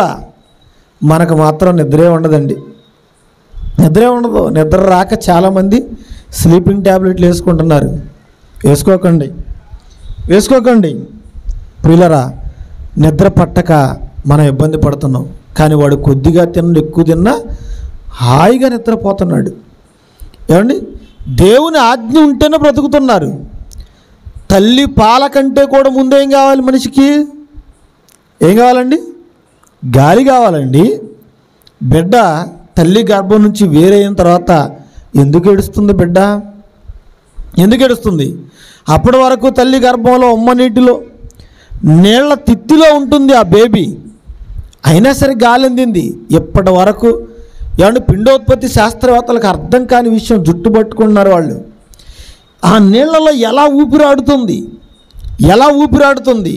దేవుడు చెప్పాడు కదండి, తల్లి గర్భంలో నిన్ను నిర్మించి నిన్ను సృష్టించి నీకు సహాయం చేయనది నేనే అన్నాడు కదండి. అంటే ఆ నీళ్లలో ఉన్నా కానీ బేబీకి ఏమందింది? గాలి అందింది. అదే బిడ్డ బయటకు వచ్చి నీళ్ల తొట్లో పడిపోతే చచ్చిపోతున్నాడు. మరి 9 నెలలు బ్రతికాడా? 270 రోజులు తల్లి గర్భంలో బ్రతికాడా? శ్రీదేవి కూడా అలాగే చచ్చిపోయిందండి. ఎలా చచ్చిపోయింది? బాత్ టబ్బులో పడి చచ్చిపోయింది, నీళ్ల తొట్లో పడి ఊపిరాడక చచ్చిపోయింది. ఆవిడ కూడా వాళ్ళ అమ్మ గర్భంలో 9 నెలలు ఉందా లేదా? మరి ఎలా గాలి అందింది? అక్కడ గాలి అందింది, ఎక్కడికి వస్తే గాలి అందటం లేదు. చూసారు ఎంత ఆశ్చర్యం? దేవుని ఏర్పాటదండి. ఆయన దయాపూర్వకమైన సంకల్పం. నువ్వు బ్రతకాలి, నా కలలు నెరవేర్చాలని ఈ భూమి మీదకి నిన్ను పంపించాడండి. ఈ భూమి మీదకి నిన్ను పంపించాడు. అలాంటి గాలి ఈరోజు ఎంతమంది పీల్చగలుగుతున్నారు? ఆ గాలి పీల్చలేక ఎంతమంది చచ్చిపోతున్నారు? గాలి అనగానే మిశ్రమ పదార్థం, హైడ్రోజన్, ఆక్సిజన్, నైట్రోజన్ ఇవన్నీ కలిసి ఉంటాయని మనం చదువుకుంటున్నాం. ఇంకా ఎన్నో ఉన్నాయని వీటి గురించి చదువుకున్నారు తప్ప అసలు ఆ గాలిని కలుగు చేసింది ఎవరు? అసలు ఆ గాలిని పుట్టించేది ఎవరు? దేవుడే కదండి. యోనాను ఏమంటే నీనెవేకి వెళ్ళమంటే ఆయన ఎక్కడికి వెళ్తున్నాడు? తర్షీషుకి వెళ్తున్నాడు. ఏమంటే యోనా గ్రంథం 1వ అధ్యాయం 4వ వచనం మీరు చదువుకోండి. సముద్రం మీద ఆయన ఏమంటే గొప్ప గాలిని పుట్టించాడట, తుఫాన్ని గాలిని పుట్టించాడట ఆయన. అంటే ఈ గాలి ఎలా వస్తుందండి? ఈ సృష్టిలో గాలి ఎలా వస్తుంది? దేవుడు పుట్టించగా వచ్చేది గాలి. దేవుడు ఆ గాలిని ఆపేస్తే ఏమండి ఏమవుతుంది? ఏమండి అన్నింటినీ కొంటాం మనం. ఏమండి ఇదిగో నీళ్ళను కొనుక్కుంటున్నాం మనం, 20 రూపాయలు బాటిల్, లీటర్ వాటర్. ఏమండి అలాగే కరెంటును మనం కొనుక్కుంటున్నాం, నెలాఖరికి బిల్లు కట్టాలి. బట్టలు కొనుక్కుంటాం, బంగారం కొనుక్కుంటాం, ఆహారం కొనుక్కుంటాం. కానీ గాలిని ఎవరు కొనరండి. కొంటున్నారా మీరు? గాలిని కొంటున్నారా? లేదండి. ఎప్పుడు కొన్నాం మరి గాలిని? కరోనాలో కొనుక్కున్నారండి గాలిని. కొన్నారా? కొన్నారు. ఆ గాలి దొరకలేదు. డబ్బులు ఉన్నా కానీ, లక్షలు ఉన్నా కానీ గాలి దొరకలేదండి. అందుకే కొత్తగా మోడీ గారు అక్కడక్కడ ఆక్సిజన్ ప్లాంట్లు పెట్టాడు ఈ మధ్యకాలం. భవిష్యత్తులో మళ్ళా ఇలాంటి కరోనాలు వస్తే ఇదిగో గాలి అందరికి అందేటట్లుగా మనం సరఫరా చేయాలని అక్కడక్కడ ఆక్సిజన్ ప్లాంట్లు పెట్టేశారు. ఇప్పుడు హాస్పిటల్ సిబ్బంది అంతా అప్రమత్తం అయిపోయారు. ఏమండి ఆక్సిజన్ సిలిండర్లు స్టాక్ పెట్టుకుంటున్నారు వాళ్ళందరూ కూడా. ఎందుకంటే భవిష్యత్తులో మళ్ళీ ఇలాంటి కొత్త రోగం వస్తే ఏం చేయాలని చెప్పేసి, ఏం చేయాలని ఆ గాలి విలువ అప్పుడు తెలిసిందండి వాళ్ళకి. ఏమండి ఆ గాలిని వాళ్ళ భాషలో నుండి వైద్య పరిభాషలో లీటర్లో కొలుస్తారట. ఏమండి సహజంగా మనం కేజీల్లో కొలుసుకుంటాం బరువుని. వాళ్ళు ఏం చేశారు? గాలిని లీటర్లో కొలుస్తున్నారు. 1 లీటర్ గాలి విలువ అండి 4,500 రూపాయలు. ఎన్ని రూపాయలు? 4,500 రూపాయలు. ఒక మనిషి నిమిషానికి 7 లీటర్ల గాలి పీలుస్తాడట. ఏమండి 7 × 4,500 ఎంతండి? 7 × 4,500 నిమిషానికి ఇది రేట్ అండి 31,500 అండి. 31,500. ఏది? నిమిషానికి నువ్వు పీల్చే గాలి ఖరీదండి. ఏమండి ఎప్పుడైనా గాలిని కొన్నారా మీరు? గాలిని కొంటున్నారా? కొనలేదు కదండి. మరి 7 లీటర్లు నీ లోపలికి వెళ్ళి శ్వాసక్రియ జరిగేటట్లుగా నువ్వు బ్రతికేటట్లుగా చేస్తుందా లేదా? నిమిషానికి 31,500 అంటే మరి గంటకెన్ని, రోజులకెన్ని, వారానికెన్ని, నెలకెన్ని, సంవత్సరానికి ఎన్ని? సంవత్సరానికి 360 దినాలండి. ఈ 360 దినాలకే ఈ గాలిని లీటర్లో లెక్క కడితే 1655 కోట్ల, ఏమండి 1655 కోట్ల 64 లక్షలు ఖర్చు అవుతుందండి. ఏది? సంవత్సరానికి మీరు పీల్చే గాలి ఖరీదు అన్నమాట. మరి ఎప్పుడైనా గాలికి బిల్లు కట్టారా మీరు? గాలికి బిల్లు కట్టారా? మరి ఇన్ని కోట్ల గాలిని మీరు పీల్చుకుంటున్నారా లేదా? మరి దేవుడు బిల్లు అడగలేదేంటండి? దేవుడు నీ పైన చూపిస్తున్న అపారమైన ప్రేమ, అది అపారమైన ప్రేమ. ఏమంటే ఆక్సిజన్ సిలిండర్ పెట్టాలి. యాక్సిడెంట్ అయిపోతే ఆ వెంటిలేషన్ మీదకి వెళ్ళిపోతేనండి ఆక్సిమీటర్ పెట్టాలి గాలి పీల్చుకోవడానికి. కరోనాలు అందరూ పల్స్ రేటు చూసుకోవడానికి ఆక్సిమీటర్ కొనుక్కున్నారు 2,000 రూపాయలు పెట్టి. ఎందుకు? మన పల్స్ రేటు 95 ఉందా, పడిపోయిందా, ఇంకా పడిపోతుందా చూసుకోవడానికి. ఒకవేళ పడిపోతే మన కరోనా కన్ఫామ్, వెళ్ళిపోతున్నారు హాస్పిటల్కి ఒకటిన. ఏమండి దేవుడు చేస్తున్న మేలని ఎవరైనా దీనికి కృతజ్ఞతలు చెల్లించారు ఎప్పుడైనా? దేవుడు అనగానే రోగం పోవాలి, ఏమండి ఏదో ఆస్తిపాస్తులు కలిసి రావాలి, ఐశ్వర్యం రావాలి, ఉద్యోగం రావాలి, వ్యాపారంలో అభివృద్ధి చెందాలి అని వీటి గురించి దేవుడు చేసిన మేలు అనుకున్నారు తప్ప ప్రతిరోజు మనం ఎంత గాలిని పీలుస్తున్నామే ఇది దేవుడు చేసిన మేలు అని ఎవరైనా కృతజ్ఞత చెల్లిస్తున్నారా? చెల్లిస్తున్నారండి? లేదండి. ఏమంటే గ్యాస్ సిలిండరు 14 కేజీల గ్యాస్ కొనుక్కోవటానికండి 1350 రూపాయలు చెల్లించాం గత కాలంలో. ఇప్పుడు కాస్త రేటు తగ్గించారండి, ఎలక్షన్ వచ్చింది కదా పోయింది. ఏమండి గత నెలలో ఏమండి ఎలక్షన్ వచ్చింది కాబట్టి తగ్గించారు.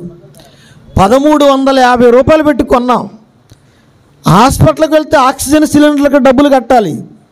మరి నువ్వు పిలుస్తున్న గాలికి ఎప్పుడైనా డబ్బులు కట్టావా? డబ్బులు కట్టారా? లేదండి.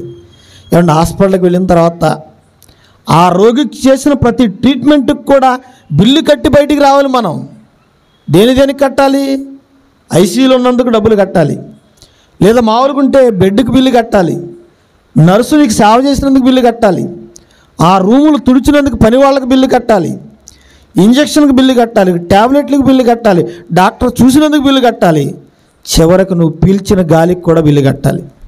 ఏమంటే డిశ్చార్జ్ అయ్యి వచ్చేటప్పుడు మొత్తం కేస్ షీట్ మొత్తం నీ చేతికి ఇస్తారు, ఇది ఎంత గట్టి బయటికి వెళ్ళాలని. అంతా చదువుకున్న తర్వాత ఒక్కసారి డాక్టర్ గారిని అడగండి, అదేంటండి డాక్టర్ గారు మరీ విచిత్రం, మీ హాస్పిటల్కి వస్తే గాలికి కూడా బిల్లు వేశారని అడగండి. ఏమంటారు డాక్టర్ గారు? ముందు నీ గాలి మాటలు కట్టిపెట్టి గాలికి బిల్లు కట్టి ఇంటికి వెళ్ళు. అదే కదా డాక్టర్ గారు చెప్పేది. అంటే అప్పుడు తెలిసింది మనకు గాలి విలువ. ఇంటి దగ్గర ఉంటే ఏం తెలుస్తుందండి? ఇంటికి వెళ్ళిన తర్వాత అందరూ ఏం చేస్తారు? బాగా దుప్పటి తన్ని నిండుగా కప్పుకుంటారు, దుప్పటి. అవునా కదా? కాళ్ళకు తన్ని పట్టి ముఖాన్ని కప్పుకుంటారు. ఏమండి నువ్వు అంత ఇదిగా నిద్రపోతున్నా నీ నాసికారంధ్రములు గాలి వెళ్ళే ఏర్పాటు ఎవరు చేశారు? దేవుడు కదా? దేవుడే కదండి. నువ్వు ఎక్కడున్నా, నువ్వు పండుకున్నా మెలకుగా ఉన్నా, ప్రయాణం చేస్తున్నా గాలి నీకు అందేటట్లుగా దేవుడు చేశాడు. ఆ గాలి అందకపోతే ఏమవుతుంది? చైనాలో వుహాన్ నగరాల్లో పిట్టల్లో రాలిపోయారు చూసారా కరోనాలో? మనం కూడా కాలనీలో పడిపోతామండి. అవునా కదా? అది ఏ కాలనీ అయినా, బి కాలనీ అయినా, ఏ కాలనీ అయినా పడిపోతారు, బ్రతుకుంటారు. గాలి అందకపోతే పడిపోతారు కదండి. మరి దేవుని ఏర్పాటు చూడండి ప్రియులరా, మనం నిద్రపోతున్నా నీకు గాలి శ్వాసక్రియ జరిగేటట్లుగా చేశాడు ఆయన. గాలి విలువ ఎవరికైనా అర్థమైందా? ఇవన్నీ ఆలోచిస్తే వీటన్నిటి వెనకున్న దేవుడి గురించి అర్థమవుతుందండి. దేవుడి గురించి అర్థమవుతుంది. ఒక్కసారి దేవుడు ఈ గాలిని ఆపేశాడు అనుకోండి, స్ట్రక్ అయిపోయింది అనుకోండి, ఏమైపోతుందో మన పరిస్థితి అంతా ఏమైపోతుంది? అదే దేవుడు చెప్తున్నాడండి. చూడండి యోబు గ్రంథము 34వ అధ్యాయము 14వ వచనం చూద్దామండి. యోబు గ్రంథము 34వ అధ్యాయము 14వ వచనాన్ని చూద్దాం. చదవండి ఒకసారి. దేవుడు తన మనసును తన మీదనే ఉంచుకొని ఎడల తన శ్వాస నిశ్వాసములను తన యొద్దకు తిరిగి తీసుకొని ఎడల శరీరులందరూ ఏకముగా నశించెదరు అన్నాడు. అంటే మనం అంతా శరీరదారులమే కదా, శరీరాన్ని ధరించుకున్న వాళ్ళమే కదా. దేవుడు చెప్తున్నారండి అమూల్యమైన మాట. ఆయన తన మనసు తన మీదనే ఉంచుకొని ఎడల తన శ్వాస నిశ్వాసము తిరిగి తన యొద్దకు తీసుకొని ఎడల శరీరులందరూ ఏకముగా నశించిపోతారు. ఏమంటే కరోనా అంటే అర్థం ఏంటి? చుట్టూ గాలి ఉన్నా పీల్చలేకపోవటమే కరోనా, అంతేనా? గాలి అందకే కదండి అందరూ చచ్చిపోయింది. 65 లక్షల మంది చచ్చిపోయారండి. ఎంతమంది చచ్చిపోయారు? 65 లక్షల మంది. పిల్లరా, గాలి చుట్టూ ఉంది, మరి ఎందుకు పీల్చలేకపోయారు? ఎందుకు పీల్చలేకపోయారు? నువ్వు బ్రతకాలన్న దేవుని సెలవలేదు. అదే చెప్తున్నాడు, శ్వాస నిశ్వాసములను అన్నాడు. దీన్నే సైన్స్ పరిభాషలో ఉచ్ఛ్వాస నిశ్వాస క్రియలు అన్నారు. అంటే అర్థం ఏంటి? నువ్వు గాలిని లోపల పీల్చుకోవటం, కార్బన్ డైఆక్సైడ్ని బయటికి విడిచిపెట్టడం. లోపలికి పీల్చుకునేది ఆమ్లజని ఆక్సిజన్, బయటికి విడిచిపెట్టేది ఏమండి కార్బన్ డైఆక్సైడ్ అనమాట. దీనినే ఉచ్ఛ్వాస నిశ్వాస క్రియ అన్నారు. దేవుడు చెప్తున్నాడు శ్వాస నిశ్వాసములను తిరిగి తీసుకుంటే అన్నాడు. అంటే ఈ గాలి అంతటిని దేవుడు తన దగ్గరకు తీసుకుంటే శరీరులు అందరూ ఏమైపోతారట? నశించిపోతారు, నశించిపోతారు. అందుకే నువ్వు నశించిపోకుండా ఎంతకాలం నిన్ను బ్రతికేటట్లుగా చేశాడే దేవుని దయ కాదంటారా? మరి ఆ దేవుని ఎంతమంది అర్థం చేసుకున్నారు? ఆ దేవుడి గురించి ఎంతమంది వినటానికి వస్తున్నారు? దేవుడి గురించి చెప్దాం రండి అంటే మేము రావండి, మేము రావండి.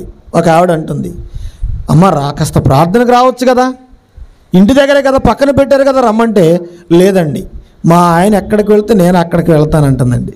మీ ఆయన నరకానికి వెళ్తాను, నువ్వు కూడా అక్కడికి వెళ్తావాడా? అంతే కదండి అర్థం. మరి దేవుడి దగ్గరకు రావడానికి ఏమండి, మీ ఆయన ఎక్కడికి వెళ్తే అక్కడికి వెళ్తావా?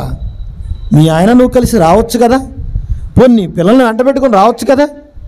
ఏమండి ఇక్కడ ఏమన్నా చెడిపోయే మాటలు ఏమన్నా చెప్తున్నారా? మంచి మాటలే కదండి ఎవరు చెప్పినా, విని మన బ్రతుకులు మార్చుకోవడానికే కదండి.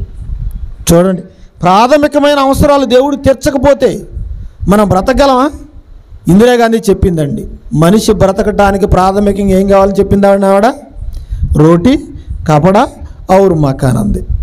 అండి రోటీ అంటే రొట్టె తినడానికి, కపడ అంటే కట్టుకోవడానికి బట్టలు. మరి ఔర్ మకాన్ అంటే ఉండటానికి ఇల్లు. ఏమండి ఇల్లు లేని వాళ్ళు ఎంతమంది బ్రతుకుతున్నారు చెప్పండి? ఇల్లు లేని వాళ్ళు బ్రతకటం లేదా? పోని భూమి మీద కావాలి, ఇవన్నీ దేవుడు ఇచ్చాడు. మరి దేవుణ్ణి తెలుసుకున్నావా నువ్వు? ఆయన చేసే ఆశ్చర్యక్రియలు అంటే ఎప్పుడైనా ధ్యానించావా నువ్వు? నేర్చుకుంటావా ఆయన గురించి? ఎవరండి వస్తున్నారు ఆయన దగ్గరికి చెప్పండి, ఎవరు వస్తున్నారు? అందుకే ప్రియులరా, దేవుని గురించి తెలుసుకోవాలి, మనం తెలుసుకోవాలి. ఎందుకంటే మనం అంతా బ్రతుకుతున్నామంటే ఆయన మనలోనికి పంపించిన ఊపిరి మనలో ఉండబట్టే. ఊపిరి మనలో ఉండబట్టే. యోబు గ్రంథము 27వ అధ్యాయము ప్రారంభవచనం చూడండి. యోబు గ్రంథము 27వ అధ్యాయము ప్రారంభవచనం. నా ఊపిరి ఇంకను నాలో పూర్ణముగా ఉండుటను బట్టి దేవుని ఆత్మ నా నాసికారంధ్రముల్లో ఉండుటను బట్టి. చూసారా, దేవుడు అంటే ఈరోజు మనుషులకు కృతజ్ఞత లేదండి. కృతజ్ఞత ఉందా? లేదండి. ఆయన చేసిన కార్యాలు ఎన్ని ఉన్నాయండి? దావీదు గారు అన్నారు కదా కీర్తన 40వ అధ్యాయం 5వ వచనంలో, దేవా నీవు మా ఎడల జరిగించిన ఆశ్చర్యక్రియలు, మా ఎడల నీకున్న తలంపులు బహు విస్తారములు, వాటిని వివరించి చెప్పేదని అనుకుంటున్నా అవి లెక్కకు మించి ఉన్నవి అన్నాడండి. దేవుడు చేసిన కార్యాలు లెక్కకు మించినవి. ఏమంటే దేవుడు మీ కొరకు ఎన్ని కార్యాలు చేశారు చెప్పండి ఒకసారి. ఏమంటే ఆడవాళ్ళు తలలో పువ్వులు తురుముకుంటారు కదండి, అవునా కదా? ఎన్ని పువ్వుల పేర్లు మీకు తెలిసి చెప్పండి. పెన్ను పేపర్ తీసుకుంటే మహా అయితే ఒక 20-30 పువ్వుల పేర్లు చెప్పగలరు. ఇంకా ప్రపంచంలో మీరు చూడని మీకు తెలియని పేర్లు ఉన్న పువ్వులు ఉన్నాయా లేవా? కోట్ల సంఖ్యలో ఉన్నాయి కదండి. ఏమంటే నీకు తెలిస్తే ఏం తెలుసు? బంతి తెలుసు, మల్లె తెలుసు, మందారం తెలుసు, చామంతి తెలుసు, గులాబీ తెలుసు. ఎంతకంటే మీకేం తెలుసు? మరి దేవుడు కలుగజేసిన ఉన్నాయా లేవా? ఉన్నాయి కదండి. అదే దేవుడు చెప్తున్నాడు, ఆయన చేసినవి చాలా ఉన్నాయి, ఆయన చేసినవి చాలా ఉన్నాయి. వాటిని తలచుకుంటే అన్నిటికంటే ముఖ్యమైనది గాలని చెప్తున్నాడండి. గాలని చెప్తున్నాడు. ఏమంటే ఇంటి దగ్గర పిల్లల మాట వినలేదనుకోండి, తల్లితో తండ్రి ఏమంటాడండి, భర్త ఏమంటాడు భార్యతో, నీకు ఎదురు తిరిగారా, భోజనం పెట్టడం మానే అంటాడండి. మరి దేవునికి ఎదురు తిరిగితే గాలిని ఆపేశాడు అనుకోండి, ఏమైపోతారు? పిట్టల్లా రాలిపోతారు, శరీరాలు అందరూ ఏకముగా నశించదరు అన్నారు కదండి. ఇప్పుడు చెప్తున్నాడు గాలికి ఎండుచి, ఇదిగో నా ఊపిరి నాలో పూర్ణముగా ఉండుటను బట్టి దేవుని ఆత్మ నా నాసికారంధ్రముల్లో ఉండుటను బట్టి అన్నాడు. అండ్ మనిషిలోనికి ఊపిరి ఎప్పుడు వచ్చింది? ఈ మనిషిలోనికి ఊపిరి ఎప్పుడు వచ్చిందండి? ఆదికాండం 2:7 చదువుకున్నాం కదా, దేవుడైన యెహోవా నేలమంటితో నిర్మించి వారి నాసికారంధ్రములలో జీవవాయువును ఊదగా అన్నాడు. ఏమండి అప్పటి వరకు ఆదాముకి చేతులున్నాయి, కాళ్ళున్నాయి, కళ్ళున్నాయి, ఏమండి మెదడుంది, పనిచేస్తున్నాయా? లేదండి. ఎప్పుడు పనిచేసాయి ఇవన్నీ? ఇదిగో నాసికారంధ్రముల్లో పూర్ణంగా ఊపిరి విడవటాన్ని బట్టి, పూర్ణముగా ఆయన ఆత్మ ఏమండి ఆయనలో విడవటాన్ని బట్టి. ప్రియులరా, దేవుని ఆత్మ వచ్చింది కాబట్టి గాలి పీల్చగలిగాడు ఆదాము. తల్లిపాలు తాగాడప్పుడు ఆదాము లేదండి, ముందు గాలి పీల్చాడు, తర్వాత ఆహారం కదండి. గాలి లేకపోతే మనిషి బ్రతకలేడు. మరి గాలి ఎలా ఉండాలట? ఎలా ఉండాలి? పల్స్ రేటు పూర్ణంగా ఉండాలి. పల్స్ రేటు పడిపోతుంది అనుకోండి, వెంటనే హాస్పిటల్కి వెళ్ళిపోవాలి, ఆక్సిమీటర్ పెట్టుకోవాలి, వెంటిలేషన్ మీదకి వెళ్ళిపోవాలి. అవునా కదా? అంటే పూర్ణంగా మరలా సగం గాలందినా బ్రతకలేరు కదండి. బుర్జు ఖలీఫా కట్టారు చూడండి, 162 అంతస్తులు. కట్టడానికి ఏదో తిప్పలు పడి కట్టారు, కానీ సగం వరకే గాలి అందుతుందట. మరి ఆ పై బిల్డింగులన్నీ ఖాళీగానే ఉన్నాయి, ఎవరు వెళ్ళటం లేదు. ఎందుకు? ఏమండి, గాలి కొంతవరకే మనకు అందుతుందండి. ఆక్సిజన్ పైకి వెళ్ళిపోతే గాలి అందదు, మనకి అందదు. ఏమండి, సునీత విలియమ్స్ అని ఈ మధ్యన ఒక ఆవిడ అంతరిక్షంలోకి వెళ్ళిపోయిందండి. ఎవరావిడ? క్రైస్తవ స్త్రీ అనండి. 2 సార్లు వెళ్ళొచ్చింది. అబ్బో, బాగా సీనియారిటీ పెరిగింది అనుకున్నాము.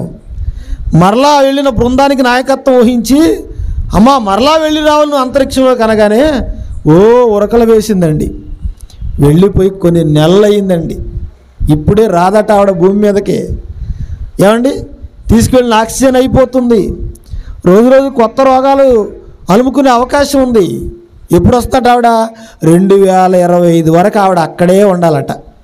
ఎక్కడ ఉండాలి? ఆ ఇరుకు గదిలో అలాగే ఉండాలండి. భూమి మీద చూడండి ఎంత స్వేచ్ఛగా తిరుగుతున్నాం మనం. అక్కడ పూర్ణంగా గాలి లేదు, గాలి లేదు. ఒకవేళ వస్తుందో చచ్చిపోతుందో కూడా ఎవరికి తెలియదండి. ఈవిడకంటే ముందు మరొక ఆవిడ వెళ్ళింది, మన భారతదేశానికి సంబంధించిన ఆవిడే. ఏం పేరు ఆవిడ? ఏం పేరండి ఆవిడ పేరు? కల్పనా చావ్లా. ఏమండి, కల్పనా చావ్లా చచ్చిపోయింది కదండి. ఈ సునీత విలియమ్స్ కూడా వస్తుందో రాదో తెలియదు, ఆవిడ కూడా చచ్చిపోతుందో లేదో తెలియదండి. పిల్లరా, గాలి పూర్ణముగా అందాలి. ఆ పూర్ణముగా అందితే నువ్వు బ్రతికి బట్టగట్టగలుగుతావు. పూర్ణముగా గాలి అందలేదుకో ఏమైపోతుంది? కార్డియాక్ అరెస్ట్ అండి. ఏం పేరు? Cardiac arrest. తారక రత్నం తీసుకెళ్లారండి హాస్పిటల్కి. ఏమైంది ఆయనకి? ఇదే కార్డియాక్ అరెస్టే. ఏమంటే పునీత్ రాజ్ కుమార్ జిమ్కి వెళ్ళి జిమ్ చేస్తున్నాడు అనమాట. కార్డియాక్ అరెస్ట్తోనే చచ్చిపోయాడు. వాళ్ళ దగ్గర డబ్బులు లేవా? డబ్బులుంటే అన్నీ సాధించగలం అనుకున్నారు. లక్షల రూపాయలు పెట్టినా కానీ కరోనాలో ఎంతమంది ధనవంతులండి చచ్చిపోయింది? ఎంతమంది చచ్చిపోయారు? స్టీవ్ జాబ్స్ అని వాడి పేరు వినుంటాడు. యాపిల్ అధినేత అండి అతను. ఏం పేరు వాడి పేరు? స్టీవ్ జాబ్స్ అండి. ఏమండి, ఎవ్వరు తయారు చేయలేని టెక్నాలజీ తయారు చేశాడు. ఏమండి, యాపిల్ అంటే సిస్టమ్, అబ్బో చాలా స్పీడ్గా పనిచేస్తాయి. యాపిల్ ఫోన్ కానీ యాపిల్ సిస్టమ్ కానీ చాలా స్పీడ్ అనమాట. ఏమండి, ఎలాంటి వైరస్ కూడా అందులోకి ప్రవేశించదు. మంచి టెక్నాలజీ తయారు చేశాడు. కానీ వాడికి వచ్చిన రోగం ప్రపంచంలో ఎవడికి రాని రోగం వచ్చింది. ఎందుకు? ఎవడికి చేత కానీ ఎవడికి వీలు పడిని సిస్టమ్ తయారు చేశాడు కదా. మరి వీడికి ఎలాంటి రోగం ఇవ్వాలి దేవుడు? ఎవడికి లేని కొత్త రోగం రావాలి. చచ్చిపోయేటప్పుడు చెప్పాడండి, డబ్బులు ఉండటం వల్ల మనిషికి సుఖం లేదు, నేను విస్తారమైన డబ్బును సంపాదించాను, కానీ ఈ రోగం నుంచి నాకు విముక్తి లేదు, డబ్బు వలన ఉపయోగం లేదని చెప్పాడండి. అయినా మనం మారతామా? మనం మారం కదండి. దేవుడు పూర్ణముగా గాలి లోపల పంపిస్తేనే కదా నువ్వు బ్రతికేది. ఏమండి, మరి ఆ గాలినిచ్చిన దేవునికి ఎప్పుడైనా కృతజ్ఞతలు చెల్లించావా? ఎప్పుడైనా చెప్పారా? కరోనా వచ్చిందండి, ఎవరైనా నీ దగ్గరకు వచ్చారా? భార్య రాలేదు, భర్త రాలేదు, పిల్లలు రాలేదు, అత్తమామలు రాలేదు, అన్నదమ్ములు రాలేదు, అక్క చెల్లెలు రాలేదు, తల్లిదండ్రులు రాలేదు, ఎవరు రాలేదు, కనీసం డాక్టర్ నీ దగ్గరకు రాలేదు.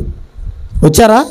దూరం నుంచి విసిరేయటమే, భోజనం విసిరేయటమే, టిఫిన్ విసిరేయటమే, వాటర్ బాటిల్ విసిరేయటమే, ట్యాబ్లెట్లు విసిరేయటమే. ఎందుకు? నీ గాలి సోకినా వాడు కలుముకుంటుందేమోనని భయం కదండి. భయమా లేదా? అందుకేనండి ఎవరు నీ దగ్గరకు రాలేదు. ఎవరు రాలేదు? ఎందుకు? వాళ్ళకు అంటుకుంటుందేమోనని భయం అండి. భయం. కీర్తనల గ్రంథము 38వ అధ్యాయము 11వ వచనం చూడండి. కీర్తనల గ్రంథము 38వ అధ్యాయము 11వ వచనం. నా స్నేహితులను నా చెలికాండ్రులను నా తెగులు చూచి ఎడంగా నిల్చున్నారు. నా బంధువులు దూరంగా నిలుచుచున్నారు. చూసారా? ఎవరెవరట నిలిచింది? నా స్నేహితులు, నా చెలికాండ్రు, ఏమండి నా బంధువర్గము అంతా కూడా ఎక్కడ నిలబడ్డారట? దూరంగా. ఏమండి కరోనాలో నుండి హృదయ విదారకమైన పరిస్థితులు మనం చూసామండి. చూసామా లేదా? ఒక చంటి బిడ్డ అండి పాల కోసం అల్లాడిపోతుందండి, ఏడుస్తుంది, రోదిస్తుంది. కన్న తల్లి ఎక్కడ కూర్చొని రోదిస్తుందండి. ఎందుకు? బిడ్డ దగ్గరికి వెళ్ళి ఆప్యాయతతో పాలిచ్చే అవకాశం లేదు. ఉందా? ఏడ్చి ఏడ్చి బిడ్డ చచ్చిపోయిందండి.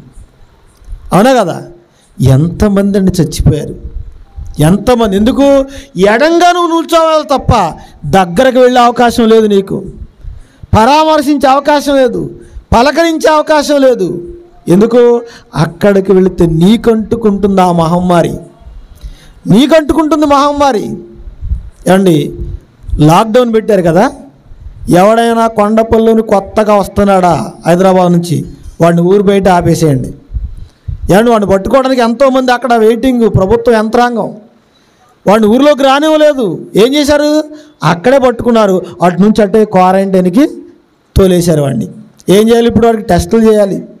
4 రోజులు అక్కడ ఉన్న తర్వాత ఏమీ లేదని తెలితే అప్పుడు ఇంటికి పంపించారు. ఏదైనా ఉందంటే అక్కడ ట్రీట్మెంట్ చేయించుకొని బాగుపడిన తర్వాత అప్పుడు ఇంటికి అన్నమాట. ఆపేశారా లేదా? ఒకవేళ ఎవడైనా వాళ్ళ కన్నుగప్పి వచ్చాడు అనుకోండి, అది వాలంటీర్ తెలిసిందనుకోండి, వెంటనే సమాచారం అందిస్తే ముందు వీడు ఎక్కడ దిగాడు, ఏ షాపుకి వెళ్ళాడు, ఏం కొన్నాడు, వాళ్ళకి టెస్టులు చేయాలి. వాళ్ళందరినీ క్వారంటైన్కు తీసుకువెళ్ళటమే. ఎందుకంటే భయం కదండి, ఎందుకంటే ప్రాణం మీద తీపి కదా మనుషులకు. అందుకేనండి ఇగో ఆ కరోనా వచ్చినప్పుడు చూడండి, ఎవరు ముందుకు రాలేదు. ఎక్కడ నిలబడ్డారట? ఎడంగా, దూరంగా. ఎవరెవరు? బంధువర్గము, స్నేహితులు కూడా రాలేదా? రాలేదండి. తల్లి జాడ పిల్లకు లేదు. ఉందా? లేదండి. అందరూ ఎడమైపోయారు, దూరం అయిపోయారు. తాగే మంచినీళ్ళు కూడా విసిరేయటమే. మరలా వాడు ముట్టుకున్న వస్తువులు మనం ముట్టుకోకూడదు. ఎందుకు వచ్చింది తెగులు? ఏమండి ఒరే ఇంటి దగ్గర ఉండండి అంటే ఏంటి మా స్వేచ్ఛను హరించేస్తారా? ఎవరో మీరు అడ్డుకోవడానికి అని రోడ్లు ఎక్కేశారండి అందరం. వాళ్ళందరూ కరోనా వచ్చి రాలిపోయారు లేదా? ఇక ప్రపంచమంతా ఉపద్రవంలో కొట్టుకుపోతుంటే నోహు జలప్రలయం ఉన్నట్టు పిచ్చి వాళ్ళు చాలామంది ఉన్నారండి. నోహు జలప్రలయం ఏం జరిగింది? జలప్రలయం వచ్చి అందరినీ కొట్టుకొని పోయేవారికి ఎలా ఉన్నారట? జనులు తినుచు, త్రాగుచు, పెళ్లి చేసుకొనుచు, పెళ్లికిస్తూ, ఇల్లు కట్టుచు, నారు నాటుచు ఉన్నారట.